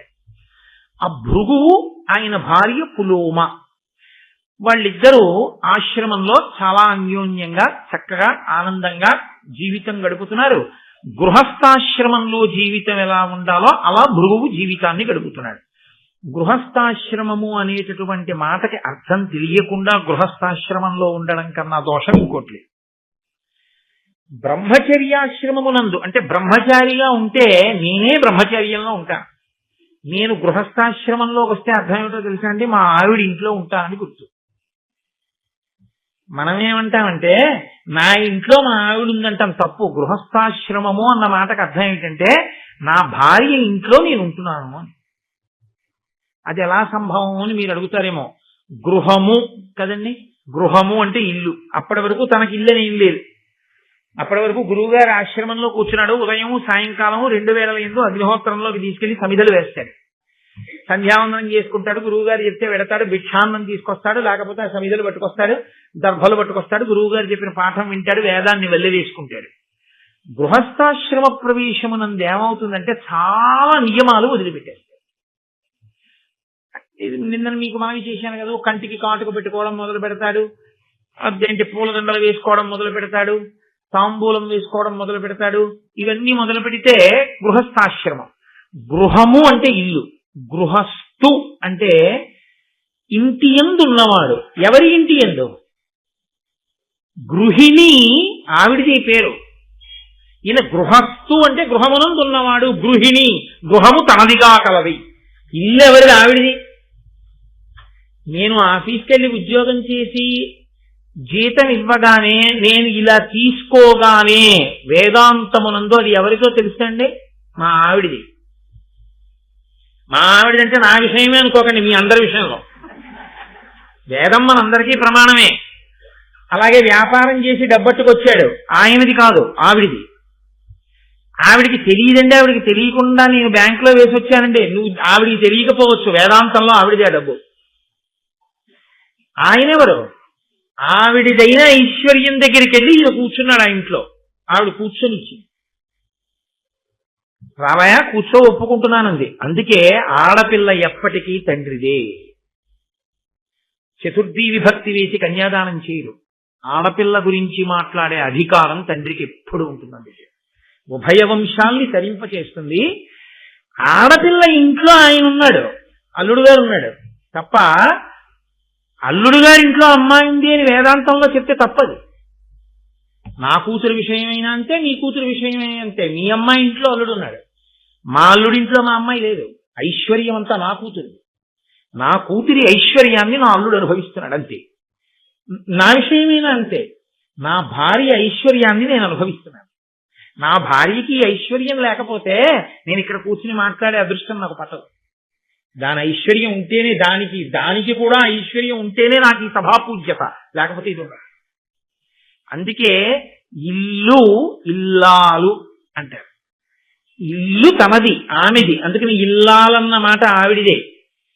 గృహస్థాశ్రమము అన్న మాటలో అర్థం ఏంటంటే ఆవిడదైన ఇంట్లోకి ఈయన వెడతాడు తప్ప ఈయన ఇంట్లోకి ఆవిడొస్తోంది అనకూడదు వేదాంతంలో.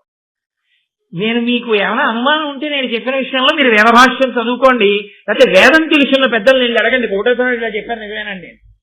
అది గృహస్థాశ్రమం అంటే. కాబట్టి ఇప్పుడు గృహస్థాశ్రమంలో అలా వెళ్ళిన తరువాత ఇద్దరికీ కూడా పవిత్రమైనది ఒకటి ఉంటుంది. అదే ఆడదాని జన్మ హక్కు. ఆడది తరించేది దేనికి తరిస్తుందంటే ఈ ఒక్క కారణం చేతనే బాగా తరిస్తుంది. ప్రధాన హోమము అని ఒకటి చేస్తారు వివాహంలో. రాత్రి ఏదో 1:35 వివాహం అనుకోండి, పాణిగ్రహణమో లేకపోతే ఒకళ్ళనొకళ్ళు చూసుకోవడమో, ఏదో ముహూర్తం. కొన్ని చోట్ల పాణిగ్రహణం, కొన్ని చోట్ల మాంగళ్య ధారణం, కొన్ని చోట్ల ఒకరినొకరు చూసుకోవడం. జీలకర్ర బెల్లం పెట్టడం కాదు, చూసుకున్న తర్వాత జీలకర్ర బెల్లం పెడతారు. ముహూర్తానికి జీలకర్ర బెల్లం పెట్టడం కాదు, తెరదించి చూడడం ప్రధానం. ఒకరి కన్నులొకరు చూసుకుని ఈ ముహూర్తమునకు నిన్ను నేను చూశాను, నన్ను నువ్వు చూస్తున్నావు, మన ఐశ్వర్యము నిలబడుగాక అని అడుగుతాడు అతను. కాబట్టి అయం ముహూర్తోస్తు అంటే అవును ఇది సుముహూర్తమే అని మనం వెళ్ళి అక్షతలు వేస్తాం. కాబట్టి ఇప్పుడు ఆయన ఏం చేస్తాడంటే వివాహం అవగానే, అంటే సుముహూర్తం పూర్తవగానే, అది రాత్రి 1 గంట అవ్వచ్చు 2 అవ్వచ్చు, వెంటనే తన పత్నిని తీసుకుని వేదిక మించి కిందకి దిగి తండ్రి గారి అగ్నిహోత్రం ఉంటుంది, ఆయన చేసి ఉండాలంతే శాస్త్రంలో. మా నాన్నగారికి లేదంటే తప్పంతేది. తండ్రికి అగ్నిహోత్రం ఉంటుంది. తండ్రి అగ్నిహోత్రాన్ని తీసుకొచ్చి వరుడు యొక్క ఆ హోమ గుండాన్ని వెలిగిస్తారు, అగ్నిని వెలిగిస్తారు. ఈ అగ్ని సంరక్షణ చేసేటటువంటి కర్తవ్యం ఇల్లాలి. కాస్త ఊక వేస్తుంది. అందుకే ఇల్లాలిది నిర్వహణ అనడానికి కారణం యజమాని అగ్నిహోత్రాన్ని కూడా ఆవిడే రక్షిస్తుంది, ఆవిడిది రక్షణ. ఇదే ఔపాసన. యథార్థమునకు ఔపాసన అన్న మాటకి అర్థం ఇది. ఇది జన్మ హక్కు ఆడదానికి. ఈ అగ్నిహోత్రంలో ఊక వేసి రక్షిస్తూ అప్పుడప్పుడు అటొస్తూ ఇటొస్తూ అక్షతలు అందులో వేస్తూ ఉంటాడు. దీనికి పరమ ప్రసన్నుడవుతాడు అగ్నిహోత్రుడు. అగ్నిహోత్రాన్ని ఇలా ఆరాధించేటటువంటి అలవాటు ఉంది కాబట్టి ఆర్య శబ్దంతో పిలిచారు ఈ జాతిని. ఆర్య శబ్దం అందుకు వచ్చింది. ఈ అగ్నిహోత్రంలోంచి, సరే ఆ అగ్నిహోత్రం ఎన్నిగా ఉంటుంది, ఎన్ని గుండాలుగా ఉంటుంది, అందులోంచి మళ్ళీ శ్రౌతాగ్నిలు ఎలా తీస్తారు, ప్రేతాగ్నులు ఎలా ఉంటాయి, దానికి గుండాలు ఎలా ఉంటాయి, రేపు పొద్దున్న యాగశాల కడితే యాగశాలలో గుండాలు ఎలా పెడతారు, అందులోకి అగ్ని ఎలా తీసుకొస్తారు, అదంతా మళ్ళీ ఆ హోత, ఆ బరువు, ఇవన్నీ పెద్ద పెద్ద విషయాలు. వాటిని ఎప్పుడైనా ముచ్చటించుకునే అవకాశం ఉన్నప్పుడు వాటి గురించి మాట్లాడతాను. ఈ అగ్నిహోత్రం ఎప్పటి వరకు ఉండాలంటే యజమాని బ్రతికున్నంత కాలము ఉండాలి. ఇంటి యజమాని ఎంతకాలం ఉంటాడో అంతకాలము అగ్నిహోత్రం ఉండాలి. ఇంటి యజమాని ఊపిరి ఆగిపోయిన తర్వాత ఈ అగ్నిహోత్రాన్ని తీసుకెళ్లి కట్టెల్లో పెట్టి ఆయన శరీరాన్ని కాలుస్తాడు. ఆ అగ్నిహోత్రం ఆయన శరీరంతో పూర్తవుతుంది. లేదా ఆయన సన్యసిస్తే ఇంకా అగ్నిహోత్రం అక్కడతో ఆగిపోతుంది. లేదా సన్యాసికి అగ్నితో సంబంధం లేదు కాబట్టి అప్పుడు అగ్నిని ముట్టుకోరు. కాబట్టి ఇప్పుడు ఇంటికి ఇల్లాలు అన్న మాట యొక్క ప్రధానమైన గొప్పతనం ఏమిటంటే ఐశ్వర్యము తనదిగా ఎలా ఉంచుకుంటుందో తెలుసా అండి? అగ్ని అనుగ్రహము చేత ఐశ్వర్యము కలుగుతుంది. ఆరోగ్యం భాస్కరాది చేత్, సూర్య భగవానుడి యొక్క అనుగ్రహం కలిగితే ఆరోగ్యం నిలబడుతుంది. అలాగే ఐశ్వర్యం దేని వల్ల నిలబడుతుంది అంటే మీరు అగ్నిహోత్రాన్ని ఎంత పవిత్రంగా చూస్తారో ఆ పవిత్రతని బట్టి మీ ఇంట్లో ఐశ్వర్యం నిలబడుతుంది. ఐశ్వర్యము అన్న మాటకు అర్థం ఏమిటో తెలుసా అండి? బ్యాంకు నిండా డబ్బు ఉండడం కాదు, మీ ఇంటికి వచ్చినవన్నీ మీరు కావాలనుకుంటే అనుభవించగలగడం. వైదికమైతే ఇంటికి బోలెడన్ని పళ్ళు వస్తాయి, ఒక్కటి తను తినకూడదు, తన భార్య తినకూడదు, ఇద్దరికీ షుగరు. అంటే ఆ విషయంలో వాళ్ళిద్దరికీ ఐశ్వర్యం లేదు. ఒక ఐశ్వర్యం ఉంది, సంతోషంగా 10 మందికి ఇచ్చుకోవచ్చు. ఏడుస్తూ ఇస్తే వాళ్ళది దరిద్రం. సంతోషంగా ఇచ్చుకోవచ్చు తప్ప తను తినడానికి మాత్రం లేదు. ఓ 2 అరటిపళ్ళు అక్కడ మంచి సువాసన వస్తూ మిగలముగ్గి ఉన్నా ఒక్క ముక్క కూడా తను తినడానికి వీల్లేదు. కాబట్టి తను అలా ఊరుకుని సంతోషంగా పట్టుకెళ్ళి ఎవరికో ఇచ్చి వాళ్ళు తింటే నేను తిన్నట్టే, తినవయా సంతోషంగా తీయగా ఉన్నాయి పళ్ళు అని ఇచ్చి వచ్చేయాలి. ఐశ్వర్యము అంటే కలిగి ఉండుట, కలిగిన దానిని అనుభవించుట. ద్రాపేయం దస్పతే దరిద్రం నీలలోహిత అంటుంది రుద్రుని అభిషేకం చేస్తారు కదా. కలిగి ఉండాలి, కలిగి ఉన్న దాన్ని అనుభవించగలగాలి. అనుభవించిన ఐశ్వర్యం ఎందుకంటే దరిద్రమే. అన్నీ ఉన్నాయి, ఏది తినకూడదు, ఒంట్లో గొట్టం పెట్టి ఎక్కించారు. ఏమిటా ఐశ్వర్యం? ఏమైనా ఉందా? ఈయన్ని చూడడానికి వచ్చిన వాళ్ళందరూ తిన్నారు ఇంట్లో చక్కగా అన్ని చేయించుకోండి. ఎవరిది ఐశ్వర్యం? వాడు ఐశ్వర్యవంతుడు, వీడు దరిద్రుడు. పాపం వీడు గొట్టం పెట్టి కూర్చున్నాడంతే. వీడు పూట పూట ఇంత తినాలంటే బొడ్డు దగ్గర తొడ మీదో ఎక్కడో సూది పెట్టి పొడుచుకుని వాడంతటా వాడేదో ఎక్కించుకుని ఇంత అన్నం తింటుంటాడు. ఆ విషయంలో ఆయన చాలా బాధ పొందుతున్నాడా లేదా? కాబట్టి ఐశ్వర్యము దేని వల్ల వస్తుంది అని అడిగారు. అందుకని మన వాళ్ళు వసుహు స్థితి, దేవతలు ఎక్కడ అనుగ్రహిస్తారో అక్కడే పెట్టించారు. ఆగ్నేయంలో అగ్నిహోత్రం పెట్టి తూర్పు దిక్కు తిరిగి ఉండమన్నారు. యజమాని కడుపు నిండా తింటారమ్మా, లేకపోతే తినడమ్మా అనడానికి కారణం అది. విశాల దృక్పథంతో మాట్లాడారు తప్ప ఏదో మౌఢ్యంతో మాట్లాడడం వాళ్ళ లక్షణం కాదు. 10 మంది బాగుండాలని మాట్లాడారు. ఎడం పక్కనే ఎందుకు నడవాలండి? చెప్పేవాడు ఎవడండి? నీ కుడి పక్కన నడుస్తానంటే నడు, కళ్ళు తెరిచి జంతువు యూనిట్లో ఉంటావు. అంతే. శాస్త్రం కూడా అంతే. శాసనాత్ శంసనాత్ ఇది శాస్త్రం. శాస్త్రం చెప్పింది నువ్వు నమ్మగలిగితే అభ్యున్నతిని పొందుతావు. శాస్త్రం నమ్మకం లేదు, నీ కర్మ. ఎవడేం చేస్తారు దానికి? నువ్వు పాడవడం ఎందుకు, 10 మందిని పాడు చేయడం ఎందుకు? కాబట్టి అగ్నిని రక్షిస్తుంది భార్య కాదు, నిజానికి పత్ని అన్న మాట వాడవలసి ఉంటుంది. ఎందుకంటే యజ్ఞమునందు కానీ ధర్మకార్యమునందు కానీ పక్కన కూర్చునే అధికారం ఎవరికి ఉంటుందో ఆవిడే పత్ని. కాబట్టి ఇప్పుడు పత్ని యొక్క ప్రధాన కర్తవ్యం ఏమిటి అంటే అగ్ని రక్షణమే. అసలు అగ్ని రక్షణం అనేటటువంటిది ఇల్లాలు జీవితంలో ఎప్పుడూ చెయ్యలేదనుకోండి. నేను యథార్థంగా నాతో కలిపి చెప్పేస్తున్నాను ఉన్నమాట, భార్యని చాలా పెద్ద స్థాయిలో మోసగించినట్లు. ఎందుకో తెలుసండి? ఆవిడికి ఇవ్వవలసిన అభ్యున్నతి ఇవ్వలేదు. ఆయనకి అగ్ని లేదు, ఇంట్లో అగ్నిశాల లేదు, అగ్నిహోత్రం లేదు కాబట్టి పాపం ఆ పిచ్చి తల్లికి అక్షత వేయడానికి లేదు, ఊక వేయడానికి లేదు. ఆవిడ అగ్నిని ఆరాధించినది లేదు, ఇల్లాలైంది తప్ప ఆవిడ్ని అగ్ని కార్యంలో తోడ్పాటు లేదు. ఈ విషయంలో ఎవరికీ మినహాయింపు లేదు అని మీరు గుర్తించవలసి ఉంటుంది. ఎవరో కొంతమందికి కాదు ఈ నియమం. కాబట్టి నేను అందుకే మీతో మనవి చేసింది, నన్నయ్య గారు ఆంధ్రీకరించారు, వ్యాసుల వారు రాశారంటే ఇంతంత చిన్న విషయాలు అక్కర్లేక రాయరు వాళ్ళు ఏమి. అందులో పెద్ద ధర్మ సూక్ష్మం ఉంది సుమా. నీ ఇంటి ఐశ్వర్యాన్ని నువ్వు ఎలా కాపాడుకోవాలో చెప్తున్నారు. ఇల్లాలి ఐశ్వర్యం ఏమిటో తెలుసా అండి? భర్తతో సహా. ఆయన ఎవరంటే ఆవిడ 5వ తనం కదండి. ఆవిడ 5వ తనం గట్టిదండి అంటారు. ఈయన బతికితే, ఈయన ఎక్కడో పడి బతికాడు అనుకోండి, ఆవిడ 5వ తనం గట్టిదండి అంటారు. ఈయన ఎవరు? ఆవిడకి చెందినవాడు. ఆవిడ 5వ తనం ఈయన. కాబట్టి ఈయన ఆవిడ సొత్తు, ఈయనే ఆవిడ సొత్తు అయినప్పుడు పుట్టిన బిడ్డలు ఆవిడ కడుపు పంట, అన్నీ ఆవిడ వైపు నుంచే ఉన్నవన్నీ. అసలు ఆవిడకున్న గౌరవం ఆయనకి లేదు శాస్త్రంలో. యథార్థానికి చాలా కష్టపడి తరించాలి పురుషుడు. స్త్రీ అందుకే ఔపాసన అంటారు దీన్ని. ఇది తెలిస్తే చాలా తొందరగా మెట్లెక్కి ఈశ్వరుణ్ణి చేడతారు. కాబట్టి ఇప్పుడు తన బిడ్డల్ని రక్షించుకోవాలి, తన భర్తని రక్షించుకోవాలి. తనదైనది ఐశ్వర్యము అంటే భర్త బిడ్డలు కూడా. ఇప్పుడు వీరిని ఎందుకు రక్షించుకోవాలి? కనురాపు నుంచి రక్షించుకోవాలి. ఏమిటి కనురాపు? అబ్బా, ఎంత వేదం చదువుకున్నాడండి, ఎంత ఘనాపాఠి అండి, ఏమి ధారణాశక్తి అండి, ఏమి నియమం పాటిస్తాడండి. 5 గంటలు కూర్చుని ఘన చెప్పి నా కంఠం చేరవదు. ఏమి కంఠం అండి అది? అలా మాట్లాడగా ఆయనకి కనురాపు తగులుతుందేమో. అందుకనే అగ్నిహోత్రంలో ఊక వేస్తుంది, అందుకనే అక్షతలు వేస్తుంటాడు. ఆ అగ్ని బిడ్డల్ని భర్తని కాపాడుతుంటాడు. కాదు, ఉగ్రభూతములు తిరుగుతుంటాయి, అవి ప్రవేశించి బిడ్డల్ని చెనకతాయి. చెనకకుండా ఏ ఇంట అగ్నిహోత్రమునందు వేస్తారో, ఊక అక్షతలు వేస్తూ ఉంటారో అక్కడికి రావు. అందుకని అగ్నిశాల అని ఒకటి ఉంటుంది ఇంట్లో. అందులో మళ్ళీ ఏ దిక్కుకు ఏ గుండం ఉండాలన్నది వేరు నియమం అనుకోండి. అక్కడ ఈ అగ్నిగుండాన్ని పెట్టి ఉంచుతాడు యజమాని. దాన్ని పరాకు చెప్తాడు భార్యకి. చాలాసేపు బయటికి వెళ్ళిపోతున్నాడు అనుకోండి, ఏమో ఇల్లు తాళం వేసుకో అని ఇప్పుడు చెప్తున్నాం.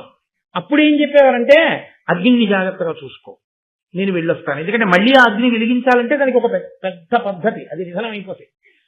అందుకని నేను బయటికి వెడుతున్నాను, నువ్వు పరాకుగా అగ్నిహోత్రాన్ని చూడు, అగ్నిశాలలో అగ్నిని జాగ్రత్తగా చూడు, నేను వచ్చి సంధ్యావందనం చేసుకున్న తర్వాత అగ్ని కార్యం చేసుకుంటాను. నిత్యాగ్నిహోత్రీకులని ఇప్పటికీ అగ్నిహోత్రాన్ని అలాగే ఆరాధన చేసే కుటుంబాలు ఉన్నాయి. నేను గత సంవత్సరం గుంటూరులో శ్రీరామాయణం చెప్పే రోజుల్లో శృంగగిరి పీఠ నిర్వాహకులు హరిప్రసాద్ గారు విజయవాడ నుంచి పిలిపించారు నాకు ఆశీర్వచనం చేయించడానికి. ఒక ప్రత్యేక సందర్భంలో నిత్యాగ్నిహోత్రీకులు వచ్చారు. ఆ రోజు సాయంకాలం వాళ్ళు అగ్ని కార్యం చేసుకుని వచ్చారు ఆశీర్వచనం చేయడానికి. ఇప్పటికీ ఉన్నాయి ఆ కుటుంబాలు. ఎప్పుడైనా కనీసంలో కనీసం చూసి దర్శనం చేసి పొంగిపోదాం అనుకుంటే 5 బస్సులు వేసుకెళ్ళిపోతే అసహ్యంగా ఉంటుంది, కానీ 5 వెళ్ళి చూడడానికి బాగుంటుంది. కాబట్టి అదిగో అటువంటి సంప్రదాయాన్ని పోషిస్తున్న మహాపురుషులు ఉన్నారు ఇప్పటికీ. కనీసంలో కనీసం అందుకే వంట పొయ్యి దగ్గర మర్యాద పాటిస్తారు. అది ఒక్కటైనా కనీసం పచనం చేసే అగ్నిహోత్రం కదా, దాని మీదైనా గౌరవం ఉంచాలి కదా అని చెప్పి. సరే, అందుచేత ఇప్పుడు భృగువు స్నానం చేయడానికి వెళ్తున్నాడు. ఎంత ఆచారకాండ మాట్లాడిందో చూడండి భారతం. ఆయన వెడుతూ భార్యకి పరాకు దేని గురించి చెప్పాడంటే అగ్నిశాలలో అగ్నిహోత్రుడున్నాడు జాగ్రత్త. అగ్ని సర్వదేవతా స్వరూపుడు, అదొకటి మీరు గుర్తుపెట్టుకోవాలి. అగ్నిహోత్రుడు శివుడు, శివుడికి 3వ కన్ను అగ్నిహోత్రం. అందుకని అగ్నియే శివుడు, అగ్నియే విష్ణువు, అగ్నియే గరుత్మంతుడు, అగ్నియే పరదేవత. అందుకే ఇప్పటికీ కేరళ రాష్ట్రంలో అమ్మవారిని పూజ చెయ్యాలి అంటే యంత్రాలు మూర్తులు అవి పెట్టరు. మీరు ఎప్పుడైనా కేరళ రాష్ట్రం వెళ్ళినప్పుడు అక్కడ ఉండేటటువంటి సంప్రదాయం మీరు వాళ్ళని అడగండి, వాళ్ళు చెప్తారు. వాళ్ళు దీపం వెలిగిస్తారు. మనం ఇళ్లలో పెట్టుకుంటామే దీపం, అలాంటి దీపం వెలిగించి ఆ దీపం ప్రజ్వలిల్లుతుంటే ఆ దీప శిఖకి అమ్మవారు అని పూజ చేస్తారు. వాళ్ళు దీపాన్నే పరదేవతగా పూజ చేస్తారు. వాళ్ళు అసలు దీపం లేకుండా మనం పూజ చెయ్యం. నతత్ర సూర్యోభాతి చంద్రతారకం నేమా విద్యుతో భాతి కుతోయమగ్ని త్వమేవ భాంతమనుభాతి సర్వం తస్య భాషా సర్వమిదం విభాతి. పరబ్రహ్మాన్ని దీపంగా చెప్తాం. ఏ నామాలు వినండి మీరు, సహస్రనామాల్లో పరంజ్యోతి అన్న నామం లేకుండా ఉంది. జ్యోతి అగ్ని సంబంధం, సుబ్రహ్మణ్యుడు అగ్ని సంబంధం. అందుకే ఆయనకి పావకి అగ్నిపుత్రుడు అని ఒక పేరు. అసలు అరుణాచలంలో ఉన్నటువంటి శివలింగం అగ్నిలింగం. అక్కడ ఉన్నటువంటి శిలలు వేడిగా ఉంటాయంటారు, అగ్నిశిలలు, అగ్ని కొండ. అగ్నిని ఆరాధించడం ఈ జాతి లక్షణం. కాబట్టి ఆర్య శబ్దం వచ్చింది. ఇంత గొప్ప అగ్నిని ఆరాధన చేసి ఐశ్వర్యాన్ని పొందేవారు, ఆ అగ్నిని ఆరాధించి రక్షణ పొందేవారు. అందుకే ఇప్పటికీ మన వాళ్ళు అలా నోటితో ఊదకురా అంటారు. అగ్నిని నిధనం చేయడం కూడా ఎంగిలి ఊపిరితో, ఎంగిలి గాలితో నిధనం చేయరు. అందుకే దీపం ఆరిపోయింది అన్నారు. దీపం కొండెక్కిపోయింది అంటారు. కొండెక్కిపోయింది అంటే ఈశ్వరునిలో లయం. కొండల మీద అంతా ఈశ్వరుడు ఉంటాడు కాబట్టి ఈశ్వరునిలో కలిసిపోయింది. ఆ ఇంటి దీపం ఆరిపోయింది అన్నారనుకోండి, అది చాలా అమంగళకరమని గుర్తు. ఆ ఇంట పొయ్యి వెలగట్లేదు అన్నారనుకోండి, వాళ్ళకి అన్నం లేదని గుర్తు. అగ్ని సంబంధంగా ఐశ్వర్యాన్ని, అగ్ని సంబంధంగా దరిద్రాన్ని, అగ్ని సంబంధంగా మంగళాన్ని, అగ్ని సంబంధంగా అమంగళాన్ని మనకి ప్రకటన చేస్తారు. ఆ ఒళ్ళు చల్లబడిపోయింది అంటే ఆయన ఇక లేడు. ఆ ఒంట్లో ఉండవలసిన వేడుంది. చాలా పొగరుబోతుగా ఉన్నాడు, ఒంట్లో వేడండి అంటారు. సరే, ఇప్పుడు అవన్నీ మళ్ళీ చెప్తూ కూర్చుంటే ఇంకా ఎప్పటికయ్యాను భారతం ఇప్పుడు మళ్ళీ వచ్చేది. అందుకని అగ్ని అంతగా మనం ఆరాధన చేస్తాం, మనకి తెలియదు చేస్తున్నామని కూడా. ఆ ఇంట దీపం లేదా అంటారు, దీపం పెట్టేవాడికి అద్దెకి ఇవ్వకూడదా అంటారు, అద్దె లేకపోయినా దీపం పెడతాడు ఇవ్వండి అంటారు. కాబట్టి మనకి అంత పూజ్య భావన అగ్నిహోత్రం మీద. అటువంటి అగ్నిహోత్రాన్ని కాపాడాలి కాబట్టి భృగువు స్నానానికి ఎడుతున్నాడు సాయంకాలం. అదో నియమం. ఉదయం వేళ పొరపాట్న సూర్యోదయం అయ్యే వరకు పడుకున్న ఎప్పుడైనా ప్రతిరోజు అని కాదు నా ఉద్దేశ్యం. ఎప్పుడైనా సూర్యోదయం అయ్యే వరకు నిద్రపోతే తప్పు పట్టదు శాస్త్రం. ఓ పాపం ఒంట్లో బాగోలేదో అతను అలతగా ఉన్నాడో పడుకున్నాడు. కానీ సూర్యాస్తమయ సమయంలో మాత్రం ఎట్టి పరిస్థితుల్లో నిద్రపోతాడు. ఎట్టి పరిస్థితుల్లో సరే, ఆ ధర్మ సూక్ష్మం మీద కూడా ఆఖ్యానాలు వస్తాయి. కాబట్టి సూర్యాస్తమయం అవుతోంది అంటే స్నానం చేసేయాలి. చేసి దీపం పెట్టి ఈశ్వరుడికి నమస్కారం చెయ్యాలి. యజ్ఞోపవీతం ఉన్నవాళ్ళు సంధ్యావందనం చెయ్యాలి. కాబట్టి ఆయన సంధ్యావందనం చెయ్యాలి కాబట్టి స్నానం చేయడానికి వెడుతున్నాడు. వెడుతూ ఆయన పరాకు దేనికి చెప్పాడంటే, ఆయన భార్య పేరు పులోమ. ఆవిడ్ని పిలిచి అగ్నిని జాగ్రత్తగా చూడు, నేను స్నానానికి వెడుతున్నాను అని చెప్పాడు. ఆవిడ అగ్నిని రక్షిస్తోంది. అగ్నిని రక్షించడం అంటే ఏం చేస్తారు? అగ్నిని పట్టుకుని ఉండరుగా. రక్షించడం అంటే కాస్త ఊక వెయ్యాలి, కాస్త అక్షతలు వెయ్యాలి. ఆడవారు ఎక్కువగా అందులో అక్షతలు సమర్పణం చేస్తుంటారు. కాబట్టి అక్షతలో ఊకో వేసి ఆవిడ రక్షిస్తోంది. ఈలోగా అగ్ని వెలుగుతున్నాడు అంటే వాళ్ళ దృష్టిలో ఎవరు వెలుగుతున్నాడు? ఈశ్వరుడే. అగ్ని ఉన్న చోట ఈశ్వరుడే. కాబట్టి ఇప్పుడు పులోమ రాక్షసుడు అని ఒక ఆయన ఉన్నాడు. ఆయన అదో చమత్కారమైన పేరు. ఈయన భార్య పేరు పులోమ, వచ్చిన రాక్షసుడి పేరు పులోమ రాక్షసుడు. ఆయనకి ఎప్పటి నుంచో ఈవిడి మీద కన్ను. రాక్షసత్వము అన్న మాటకు అర్థం ఏంటో తెలుసా అండి? వాడికి ఆమె యందు ప్రీతి ఉండడమే మొదటి తప్పు. ఎందుకని? ధర్మం అన్న మాట ఉంది కదా, తన ప్రీతి ఎవరి యందు ఉండాలంటే తన తండ్రి ఎవరిని తెచ్చి తన పక్కన పత్ని స్థానంలో కూర్చోబెట్టాడో ఆమె యందు ఉండాలి. అంతేగాని వివాహపూర్వం తనే నిర్వహించుకుని తనే అసలు మనసు పట్టుకెళ్ళి పెట్టకూడదు, అదో తప్పు. సరే పెట్టాడు పో. ఆవిడికి పెళ్ళైపోయింది.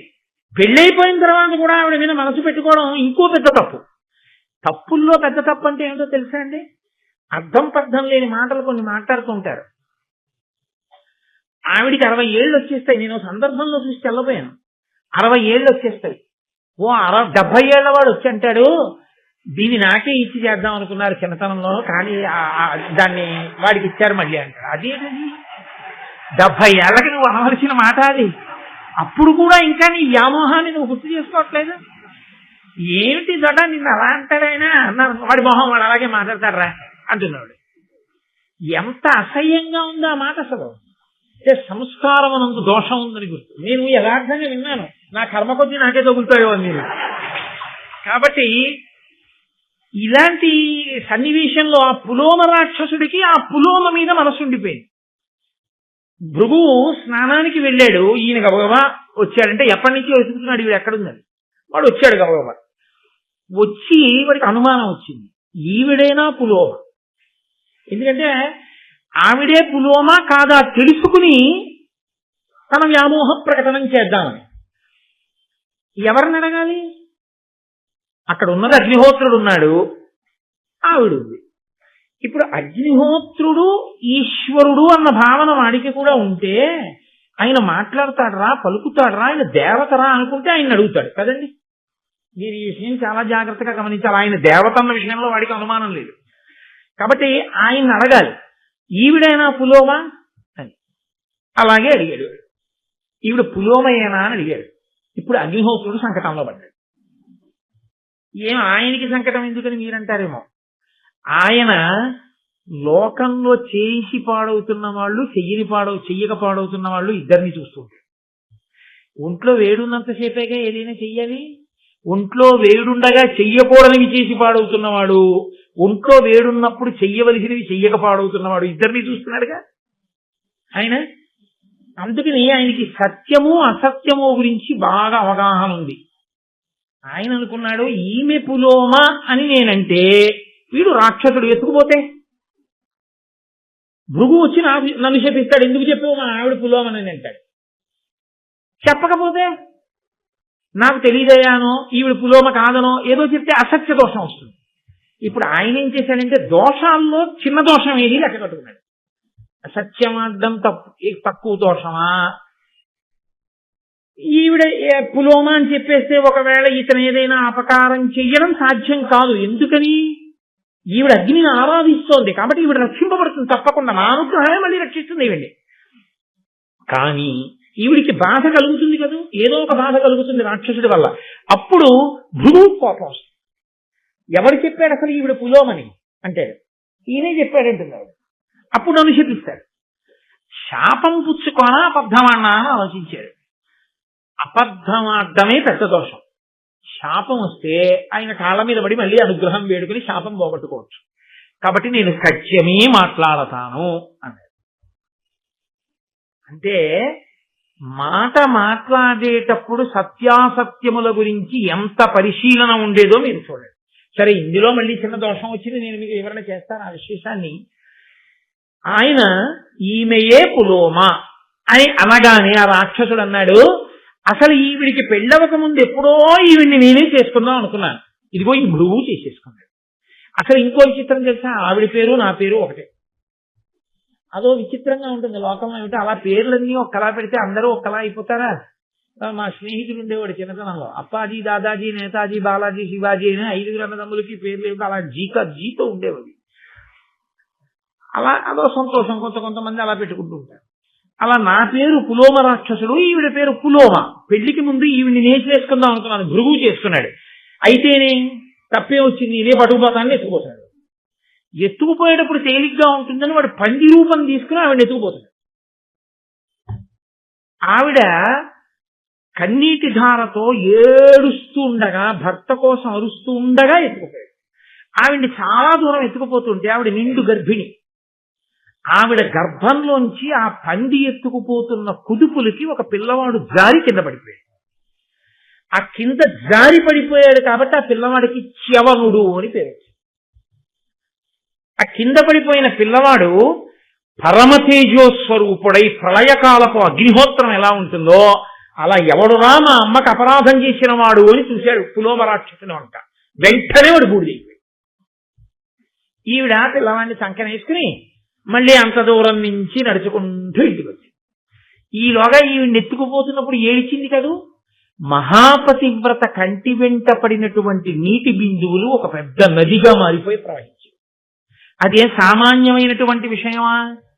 ఇప్పుడు ఈ నది ఒక పతివ్రత కంటి ధార చేత వచ్చిందని దీనికి పేరెవరు పెట్టాలన్నారు. అయ్యి బాబోయ్ మనకి ఎందుకంటే బ్రహ్మగారిని అడిగారు. ఆయన అన్నాడు దీనికి వధూసరా అని నామకరణం చేస్తున్నాను అన్నారు. ఆ నదికి వధూసరా అని పేరు. ఇప్పుడు అంటే ఒక ఒడ్డు గింజ బోలెడ ఒక కంకులో ఇన్ని ధాన్యం ఇచ్చినట్టు మహాపతివ్రతల శోక ఒక్క సీతమ్మ తల్లి కంటి నిప్పు కణిక నీటి బిందువు లంకని కాల్చలేదండి. దాని శక్తి అలా ఉంటుంది. ఇప్పుడు ఆవిడ తిరిగి వచ్చింది, స్నానం చేసి భృగు వచ్చాడు. భృగువు స్నానానికి వెళ్ళొచ్చే లోపల ఎలరంతా అయిపోయింది. ఇప్పుడు ఆవిడ సంకన బిడ్డను పట్టుకుని ఇంచింది, ఏడుస్తూ ఉంది, డస్సిపోయింది. ఎర్రగా పిల్లాడున్నాడు. ఈ బిడ్డడు ఎవరన్నాడు? శవనుడు మన కొడుకి. ఎప్పుడు పుట్టాడన్నాడు? ఇప్పుడే పందెత్తుకుపోతుంటే జారి పడ్డాడన్నాడు. పందెత్తుకుపోవడం ఏమిటి అన్నాడు.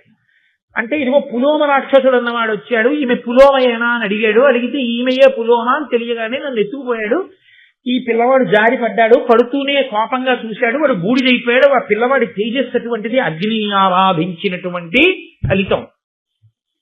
కాబట్టి ఆ పిల్లవాడి చేత రక్షింపబడ్డాను, ఇదిగో పిల్లాన్ని ఎత్తుకొచ్చానయ్యా అది. చాలా సంతోషించాడు. అసలు నువ్వు పులోమ అని చెప్పిన వాడెవరు అని ఈయనే అగ్నిహోత్రుడిని చూసి వెంటనే అగ్నివంక చూసన్నాడు. రోజు నేతన్నం హవిస్సులు ఇస్తుంటే, చక్కగా అక్షతలు ఊక ఇలాంటివి వేసి రక్షిస్తుంటే అన్నీ తిని నీకు కొవ్వు పట్టి ఇలాంటి మాటలు చెప్పావు. కాబట్టి అన్నీ తినడం నీకు అలవాటు దాకా అన్నాయి. అన్నీ తింటావు ఇవాళ నుంచి, అది ఇది కాదు ఏదైనా తినేస్తావు అనేటప్పటికి ఇప్పుడు ఆయన అడిగిపోయాడు. ఎక్కడ కూడా నన్ను ఏదో శాపం ఇస్తాడని నేను అనుకున్నాను, అన్నీ తినేయమన్నాడు నన్ను ఇప్పుడు. కాబట్టి ఇప్పుడు తినకూడదు అన్నది ఏం లేవు నా దగ్గర. అన్నీ తినడం అంటే ఎంత బాధాకరమైన విషయం అండి. శవం దగ్గర నుంచి ఆయనలో పడయ్యాలే కానీ ఆయన కాల్సనిది అన్నది ఉండకూడదు. అన్నీ తినాలి. అన్నీ తినడం అనేటటువంటి విషయం అంత తేలికని మీరు అనుకోకండి. మనమే ఒక వంకాయనే ఇంకోలా వండితే అలా వండితే నేను తిన్నాను. అలాంటిది అగ్నిహోత్రుడు అన్నీ తినే, పైగా ఆయన సద్బ్రాహ్మణుడు. మీరు ఎప్పుడైనా అగ్నిహోత్రుని యొక్క మూర్తిని చూశారో లేదో నాకు తెలియదు. ఆయన చాలా చమత్కారంగా ఉంటాడు. 7 నాలుకలతో ఉంటాడు. సప్తజిహ్వ అని 7 నాలుకలు, 2 తలలు, 6 చేతులు, అందులో పట్టుకునే ఆయుధాలు, పొట్టిగా ఉంటాడు, లావుగా ఉంటాడు, యజ్ఞోపవీతం వేసుకుంటాడు, శృక్కు స్రవం ఇవన్నీ పట్టుకుంటాడు. బ్రాహ్మణుడు. ఆయన మూర్తి ఎప్పుడన్నా మీరు చూశారో లేదో చాలా గొప్పగా ఉంటాడు అగ్నిహోత్రుడు. వైదిక సంస్కృతికి చిహ్నం కింద ఉంటాడు ఆయన. అటువంటి అగ్నిహోత్రుడు అన్నీ తినేయడం అంటే సర్వభక్షకుడు అవడం అంటే బాధాకరం కదండి. ఆయన వెంటనే భృగువు వంక చూసన్నాడు, నేను ఇవ్వగలను శాపం. ఎందుకు ఇవ్వాలో తెలుసా నీకు శాపం? ఒక కారణానికి ఇవ్వాలన్నాడు. ఇక్కడ ఎన్ని చమత్కారాలు అనుకుంటున్నారు, ఎవరి ధర్మం వాళ్ళది. అసలు భృగువు ఎందుకు ఇవ్వాలి శాపం? తన భార్య ఎవరో అడిగితే సత్యం చెప్పినందుకు శాపం ఇస్తాడా? కాదు. సత్యము అన్న మాటకి సనాతన ధర్మంలో ఒక అర్థం ఉంది. సత్యము అంటే నిజము పల్కుట అని కాదు. అలా చెప్పే మిగిలిన విశ్వాసములలో చాలా ఇబ్బందులు వచ్చాయి. ఇప్పుడు నేను దాని గురించి మాట్లాడను. కానీ సత్యము చెప్పుట అంటే కేవలము నిజము చెప్పుట అని అర్థం కాదు. సత్యము చెప్పుట అన్న మాటకు అర్థం తెలుసా అండి? సత్యం బ్రూయాత్ ప్రియం బ్రూయాత్ న బ్రూయాత్ సత్యమ ప్రియం. మనుష్య సహజమైనటువంటి ప్రేమ చేత అత్యంత అమాయకంగా భయంతో ఉన్నటువంటి ఒక ప్రాణి యొక్క గౌరవాన్ని కానీ, ప్రాణికి కలగబోయే దుఃఖాన్ని కానీ, ప్రాణికి కలగబోయేటటువంటి ఇబ్బందిని కానీ దృష్టిలో పెట్టుకుని రక్షించుట కొరకు ఆ సమయంలో నిజానికి బదులు అబద్ధం చెప్పిన శాస్త్రం దాన్ని సత్యంగానే వేసుకుంటుంది. అంటే మాకేమీ సరిగా అర్థం కాలేదు నీ మాట ఏమిటో అని మీరు అంటారు. నేను మీకు ఒక ఉదాహరణ చెప్పాలి అంటే, నేను ఒక అరుగు మీద కూర్చున్నాను అనుకోండి, ఒక గోవు పరిగెత్తుకుంటూ అలా వెళ్ళిపోయి మా ఇంటి పెరట్లోకి వెళ్ళిపోయి బిక్కు బిక్కు బిక్కు బిక్కుమంటూ ఆవుల మందలో కలిసిపోయి ఎక్కడో గడ్డివాన్ సాటికి వెళ్ళి నిలబడింది. అటుగా ఆవుని పట్టుకుని చంపేద్దాం అనుకున్నటువంటి కషాయి వాళ్ళు వచ్చారు. పంతులు గారు, ఆవు ఏదైనా ఇలా వెళ్ళిందా అని అడిగారు. ఇప్పుడు ఆవు ఇలా వెళ్ళింది అన్నీ సత్యం చెప్పాను అనుకోండి, వాళ్ళు ఆవుని తీసుకెళ్ళిపోయి చంపేస్తారు. ఒక గోవు ప్రాణములు నిలబెట్టడమా, ఒక అబద్ధమాడి గోవు ప్రాణం నిలబెట్టడమా అన్న విషయంలో గోవు ఇలా వెళ్ళలేదు అని నేను చూసి కూడా చెప్పాను అనుకోండి, అప్పుడు నేను అబద్ధమాడాను అన్న దోషాన్ని నా ఖాతాలో వెయ్యరు అని వేదన చెప్పాను.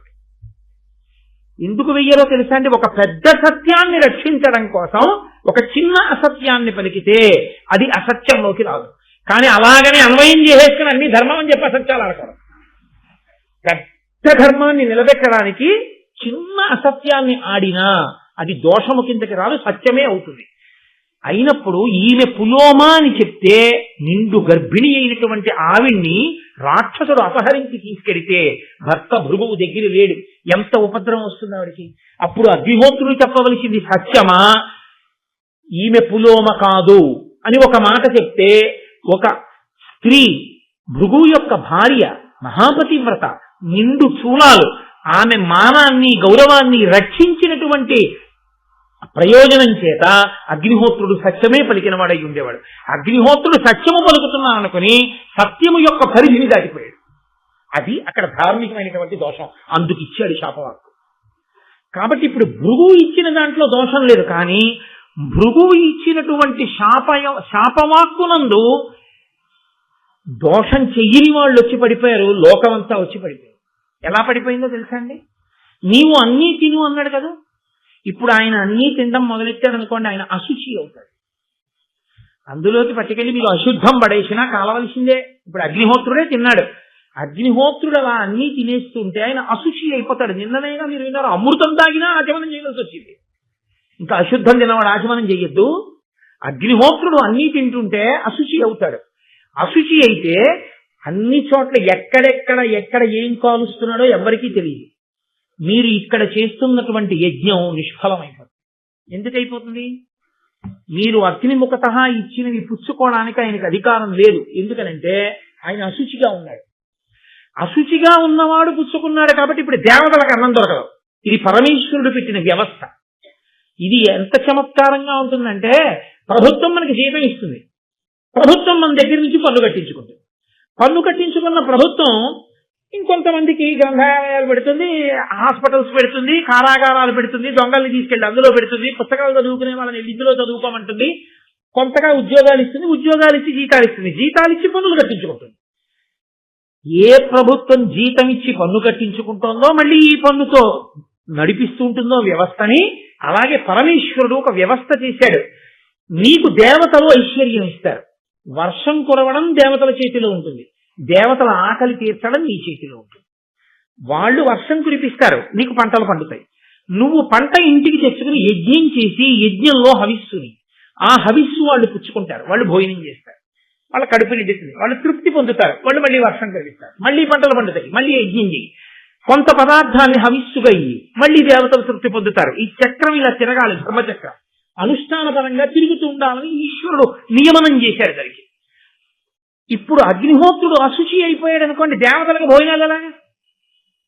వాళ్ళకి అన్నం ఉండదు, కవ్యం నడవదు కాబట్టి పితృదేవతలకి కవ్యం వెళ్ళదు, పిండ ప్రదానం లేదు.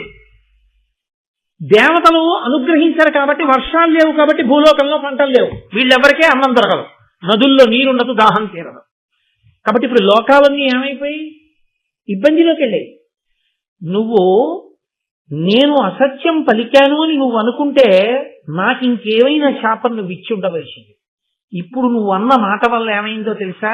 మొత్తం లోకముల యొక్క వ్యవస్థ అంతా ఆగిపోయింది.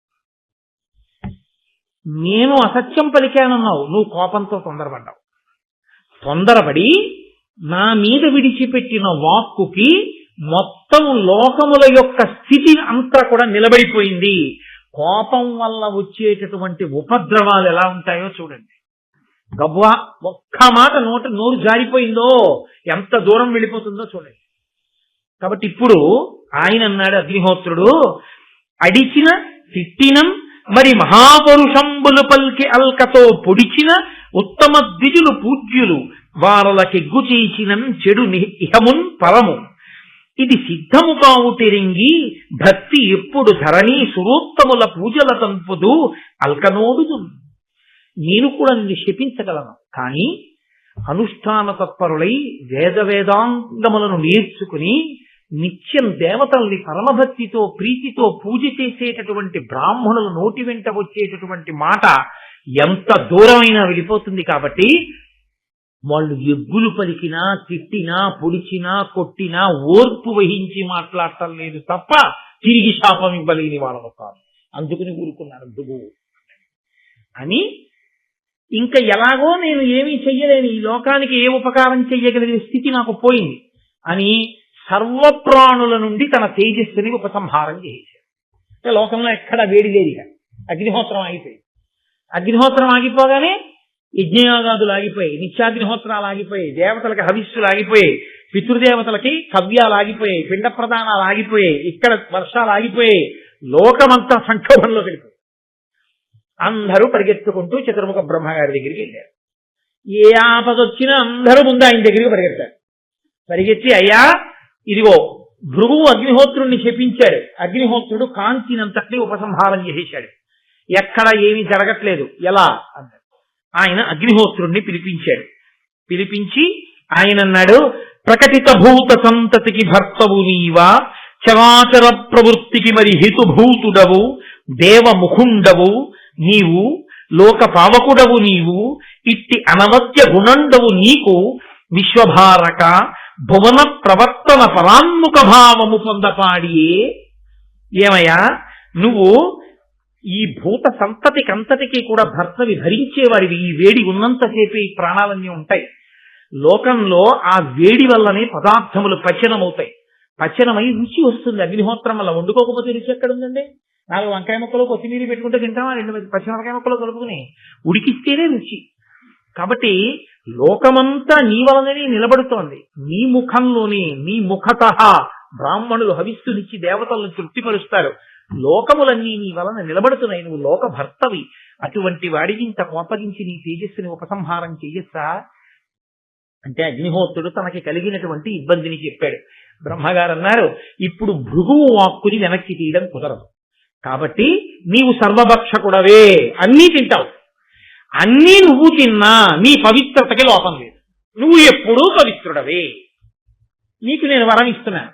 ఆయన శాపాన్ని వెనక్కి తీస్తే ఆయనకి మళ్ళీ కోపం వస్తుంది. నేను శాపం ఇచ్చేవాడిని వెనక్కి తీసేవాడా అంటాడు. ఆయన ఏమన్నాడు? సర్వభక్షకుడివి కమ్మన్నాడు, అన్నీ తిని. నేనంటున్నాను, అన్నీ తిన్నా నువ్వు పవిత్రుడవే, ఆచమనం కూడా చేయక్కర్లేదు.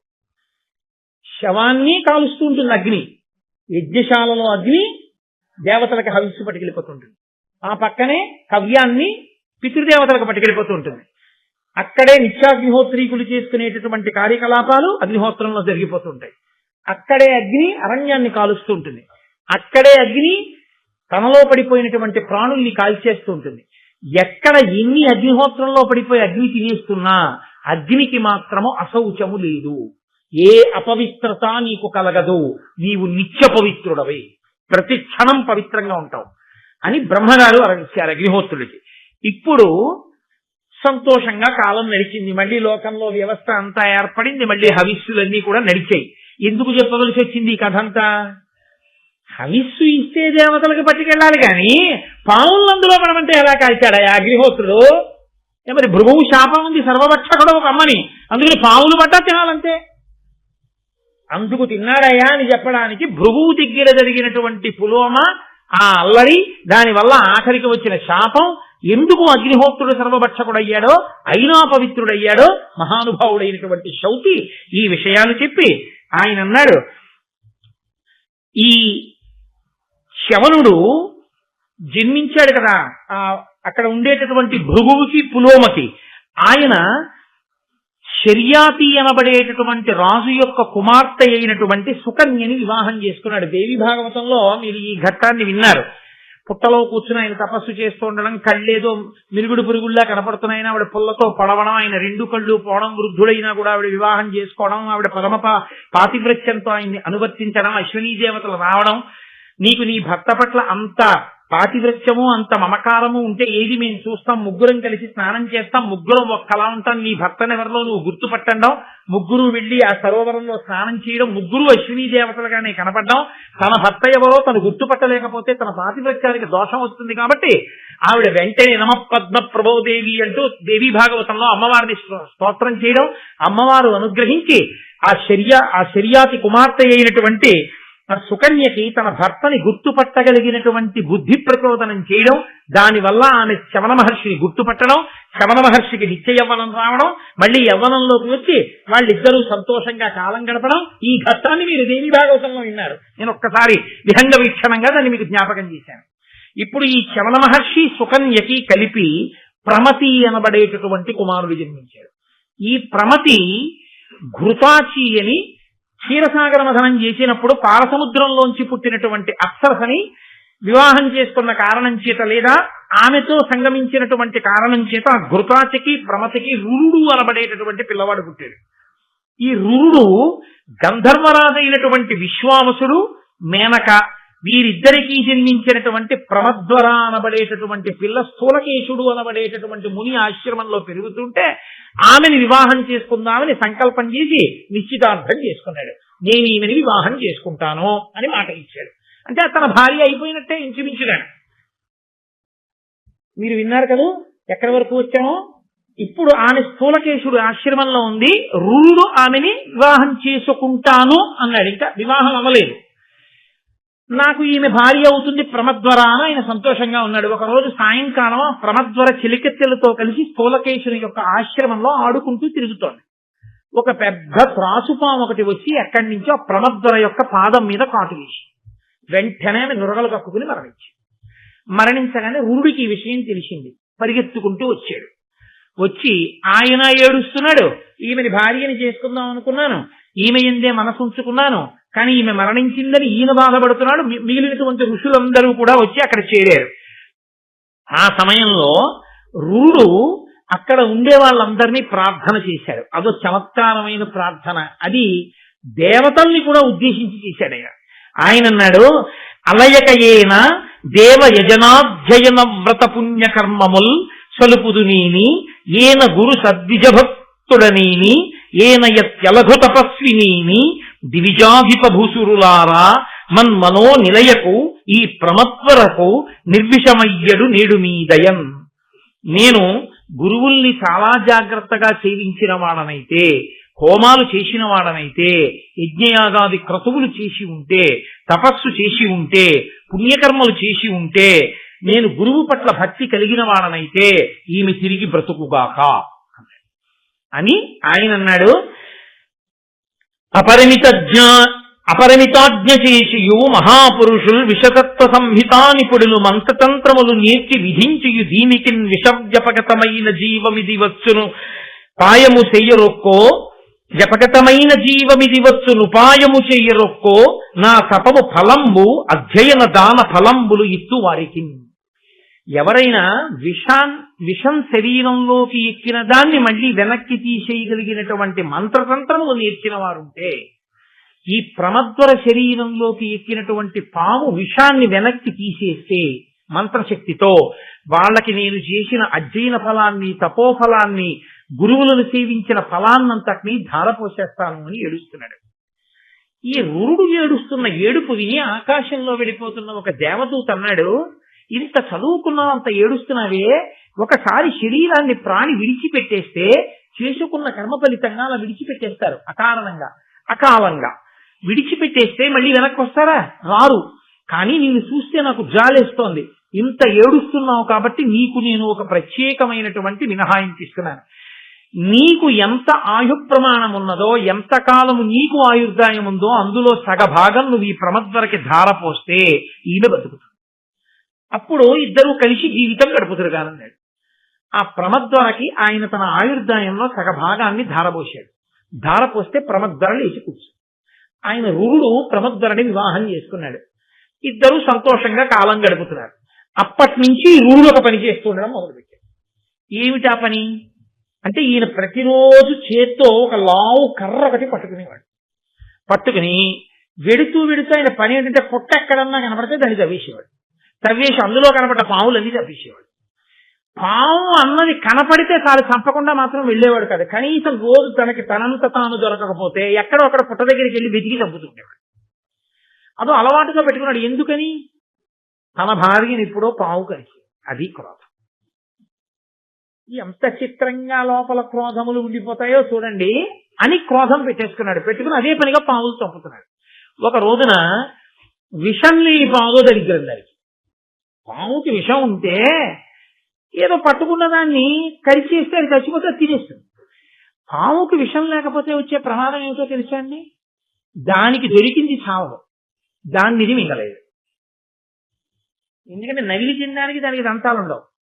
అది వెళ్ళి ఒక కప్పనెత్తుకుంది అనుకోండి, దాని కూరల్లో విషం ఉంటే ఓ 2 నిమిషాలు గిలగిలా తందుకుని ఆ కప్ప చచ్చిపోతుంది. చచ్చిపోతే మెల్లమెల్లగా మింగుతుంది. విషం లేని పాము అనుకోండి, దానికి వచ్చే బాధ ఏమిటో తెలుసా అండి? అరగంట సేపు పట్టుకున్నా కప్ప చావదు. అది తప్పించుకుందామని గిలగిల కొట్టుకుంటూనే ఉంటుంది. అది కూడా నోరు బయటికి ఎట్టింది అనుకోండి, చిత్రం ఏంటంటే అప్పుడు అది కాస్త ఓ 2 ఈగలు దొరికితే బాగుండని తింటుంటుంది. బతకాలన్న ఆశ ఏ ప్రాణికైనా అలా ఉంటుంది కదండి. రామకృష్ణ పరమహంస ఒక చోట దాని గురించే చెప్పి, మనుష్యుల ఆశ అంటే ఎలా ఉంటుందో చూడవయా అన్నారు. కాబట్టి ఇది పట్టుకుని ఎంతసేపు అలా పట్టుకుని ఉంటుంది. దవడలు నెప్పెట్టి కొంచెం అందనుకోండి, ఆ కప్ప దూకేస్తుంది. అది విషం లేని పావుకి ఆహారం తెచ్చుకోవడం కష్టం, విషం ఉన్న పావుకి ఆహారం తెచ్చుకోవడం తేలిక. కాబట్టి అది దానికి పెద్ద కష్టం. పావు జన్మ ఇచ్చింది, పట్టుకు తినేది ఉండదు. చాలా కష్టం అది ఆహారాన్ని పట్టుకోవడం. ఇంత కష్టం ఎందుకు వచ్చింది? చూడడానికి మాత్రం పెద్ద పాము, దాని పేరు డుండుబాము. దానికి పేరు ఒకటి మళ్ళీ డుండుబాము అనబడేటటువంటి ఒక పెద్ద పాము. అది అక్కడ పడుంది. దాన్ని చూసి వెంటనే చేతిలో కర్ర ఉంది కదా, పాము కనబడితే కొట్టేయాలి. ఈ రురుడు ఆ కర్ర తీసా పాముని కొట్టబోయాడు. అది వెంటనే మునైపోయేదండి. నేను విషం లేని పాముని. ఏమయ్యా, నువ్వు చూస్తే భృగువంశంలో పుట్టినటువంటి బ్రాహ్మణుడవు. భృగువంశంలో పుట్టిన బ్రాహ్మణుడు ఎక్కడా? విషం లేని పాము ఎక్కడా? పాముల్ని కర్రలతో కొట్టి చంపడం ఏమిటాయా, నువ్వు ఎందుకు అలా చంపుతుంటావు అని అడిగింది. నేను పాముల్ని చంపడం మాట అలా ఉంచు, కానీ కొడదామని నేను వస్తే మునిగిపోయిన నువ్వెవరు అసలు అడిగాడు ఆయన. అడిగితే అప్పుడు ఆయన అన్నాడు, నా పేరు సహస్రపాదుడు. నేను ఒకానొకప్పుడు వేదాధ్యయనం చేస్తూ ఉండేవాడిని. నాకు ఒక స్నేహితుడు ఉండేవాడు, ఆయన పేరు ఖగముడు. ఆ ఖగముడు కూడా వేదం చదువుకుంటూ అగ్నికార్యం చేసుకుంటున్నాడు. రోజున నాకెందుకో అక్కర్లేని బుద్ధోటి పుట్టింది. వీడు అగ్నికార్యం చేసుకుంటున్నాడు కదా, ఇప్పుడు వీడి మీదకి పాము పడేసినట్టుగా ఏదైనా పడేస్తే వీడు ఉలిక్కిపడి ముందుకు పడితే అగ్ని ఉండలో పడతాడు, వెనక్కి పడితే పాము అనుకుని తూలితే ఎలా ఉంటుందో చూద్దాం అనుకున్నాడు. వికృత హాస్యం, అర్థం లేని హాస్యం, పరిధులు మించిన హాస్యం ఇలాంటి ప్రమాదాలే తెస్తుంది అని ఓ గడ్డి పామును దాన్ని చేసి, అది పాము అంటే పాములో ఉంది, పాము అంటే పాము కాదు, విషం లేదు దానికి, గడ్డి పాము కదా. ఆ పామును తీసి అగ్నికార్యం చేసుకుంటూ కూర్చున్నటువంటి ఆ ఖగముడి మీదకి విసిరాడు కిటికీలో. అది వెళ్లి మీద పడగానే పొడుగ్గా అలా పడేటప్పటికి అది పాము అనుకుని ఆయన ఉలిక్కి పడి హడిగిపోయి లేచిపోయి నేను ఎంతో ధ్యానంతో ఇక్కడ కూర్చుని ఉంటే ఎవడు రా నా మీద ఈ పాముని విసిరివాడని చూశాడు. స్నేహితుడే సహస్రపాదుడు. విషం లేని పాములా ఓ గడ్డి పాముని నా మీద పారేసి నేను ఉలిక్కి పడితే నవ్వావు కనుక విషం లేని పాము అయి పుట్టి దాని బాధ ఏమిటో తెలుస్తుంది. అది అడవిలో తిరిగాను. అప్పుడు తెలిసింది మితిమీరిన హాస్యం, మితిమీరినటువంటి అవతల వారిని మనం బాధ పెట్టి వినోదాన్ని పొందడం ఎంత ప్రమాదానికి చిట్ట చివరికి వెళ్ళిపోతుందో చూడండి. కొంతమంది ఏమనుకుంటారంటే జీవితంలో హాస్యస్ఫోరకంగా మేము మాట్లాడగలం అనుకుంటారు. అనుకుని మేము అలా ఒక్క పావుగంట మాట్లాడకపోతే మా శీలానికే ఏదో భంగపాటు, అలా మాట్లాడకుండా మేము ఉండకూడదు అని కనబడ్డ ప్రతి వారి మీద ఏదో హాస్యస్ఫోరకంగా మాట్లాడడం అలవాటు చేసుకుంటారు. అలా మాట్లాడకపోతే ఈయనేంటి జోక్ వేయలేదు అనుకుంటారని. ఇది వెళ్ళి ఎక్కడ పప్పులో కాలేస్తాడంటే ఎవరో ఒక మహాత్ముడు కనపడినప్పుడు ఆయన గురించి కూడా అలాగే మాట్లాడతాడు, కత్తి కుడిపేస్తుంది. కాబట్టి అదే పనిగా హాస్య ప్రసంగాలు చేయడం మంచిది కాదు, అది ఒక దుర్లక్షణంగా చెప్పింది శాస్త్రం. కాబట్టి నిరంతర హాస్య ప్రసంగం, ఎప్పుడూ అర్థం లేని హాస్యం మంచిది కాదు. కాబట్టి విషం లేని పాముగా పుట్టి తిరుగుతున్నాను. అప్పుడు ఏడిచాను నా స్నేహితుడు ఖగముడి దగ్గర, నాకెప్పటికయా విముక్తి అని అడిగాను. నీకు ఏనాడు భృగువంశంలో పుట్టిన రురుడు దర్శనం అవుతాడో, కర్ర పట్టుకుని నిన్ను చంపబోతాడో అప్పుడు నువ్వు మామూలు పాము అవుతావు, దానివల్ల ఉపకారం కలుగుతుందిలే అన్నాడు. అందుకుని మునినయ్యాను. ఇది సరే కానీ నాకొక ఆశ్చర్యకరమైనటువంటి విషయం తెలుస్తోంది. నువ్వు భృగువంశంలో పుట్టావే, బ్రాహ్మణుడవే, వేదం చదువుకున్నావు, యజ్ఞం చేస్తున్నావు, ఇలా కర్ర పెట్టి పాముల్ని కొట్టచ్చా? బ్రాహ్మణుడంటే ఎటువంటి వాడు? భూమిత కీర్తి బ్రాహ్మణుడు పుట్టుడు తోడన పుట్టు ఉత్తమ జ్ఞానము సర్వభూత హిత సంహిత బుద్ధియు చిత్తశాంతియున్ మాన మద ప్రహాణము సమత్వము సంతత వేద విద్యానుష్ఠానము సత్యవాక్యము దృఢవ్రతమున్ గురుణాపరత్వమున్. ఒక సచ్చీలుడైనటువంటి బ్రాహ్మణుడు పుట్టగానే ఆ చుట్టుపక్కల ఉన్న వాళ్ళ అందరిలోనూ కూడా భూతదయ కలుగుతుంది, మంచి భావములు కలుగుతాయి, అందరిలోనూ కూడా చిత్తశాంతి కలుగుతుంది, మంచి ఆలోచనలు కలుగుతాయి. అప్పటి వరకు ఉన్నటువంటి దుష్టమైన ఆలోచనలు పరిశీలనం చేత పక్కకి వెళ్ళిపోతాయి. తమని తాము పరిశీలించుకుని చెడు లక్షణములను విడిచిపెట్టగలిగినటువంటి స్థితి బ్రాహ్మణ వాక్కు వలన వస్తుంది. అందరినీ సమానంగా చూసేటటువంటి బుద్ధి కలుగుతుంది. అటువంటిది ఒక బ్రాహ్మణుని వలన సంభవిస్తుందని, బ్రాహ్మణుడు అలా బ్రతకాలని శాస్త్రాలు చెప్తున్నాయి. నువ్వేమయ్యా కనపడ్డ పావులన్నీ చంపుతూ హింస చేస్తున్నావు, ఇలా చెయ్యొచ్చా? ఇప్పటికైనా ఈ బుద్ధిమాను ఏదో కర్మవశం నీ భార్యని కరిచింది, అయిపోయింది, బ్రతికించుకున్నావు, అక్కడతో దాన్ని విడిచిపెట్టాలి. అంతేగాని కనపడ్డ పావులన్నీ చంపుకుంటూ వెడితే నువ్వు చేసిన ఈ హింస నిన్ను కట్టి కొడపదా? తప్పు, బ్రాహ్మణుడవు, ఇక ఈ హింస చెయ్యకు అంటూ ఆయన అన్నాడు. నీ తండ్రికి శిష్యుడైనటువంటి ఆస్తిక మహర్షి ఒకానొకప్పుడు జనమేజయుడు చేసినటువంటి సర్పయాగాన్నే ఆపాడు. నీ తండ్రికి శిష్యుడైనటువంటి ఆస్తికుడు జనమేజయుడి సర్పయాగాన్ని ఆపాడే, అటువంటి వంశంలో పుట్టిన నువ్వు పాముల్ని చంపడానికి సిగ్గుగా లేదా అన్నాడు. అయ్యా నాకు బుద్ధి వచ్చింది, ఇంకా నేను చంపను అన్నాడు. అనగానే ఎక్కడ చెప్తున్నాడు కదా? నైమిషారణ్యంలో. వాళ్ళన్నారు, ఇక్కడ వరకు బాగుంది, రురుడి వరకు చెప్పావు. రురుడి తండ్రి యొక్క శిష్యుడు అస్థీకుడు జనమేజయుడి సర్పయాగాన్ని ఎందుకు ఆపాడో, అలా ఎందుకు జరిగింది అది చెప్పు. రేపు ప్రారంభం చేస్తాను, ఇప్పటికీ 8 దాటిపోయింది కదా అని ఇవాళకి సక్కామనందరం ప్రసాదం తీసుకుని ఈశ్వరుడు యొక్క హారతి అందుకుని బయలుదేరదాం నైమిషారణ్యంలో. ఇది నైమిషారణ్యమే పవిత్ర భావన చేత అని అన్నాడు. నేను మంగళం చెప్పిన తర్వాత మీతో చాలా ఒక ప్రధానమైన విషయాన్ని 1-2 నిమిషాలు ముచ్చటిస్తాను, దయచేసి అలాగే కూర్చుని ఉండండి.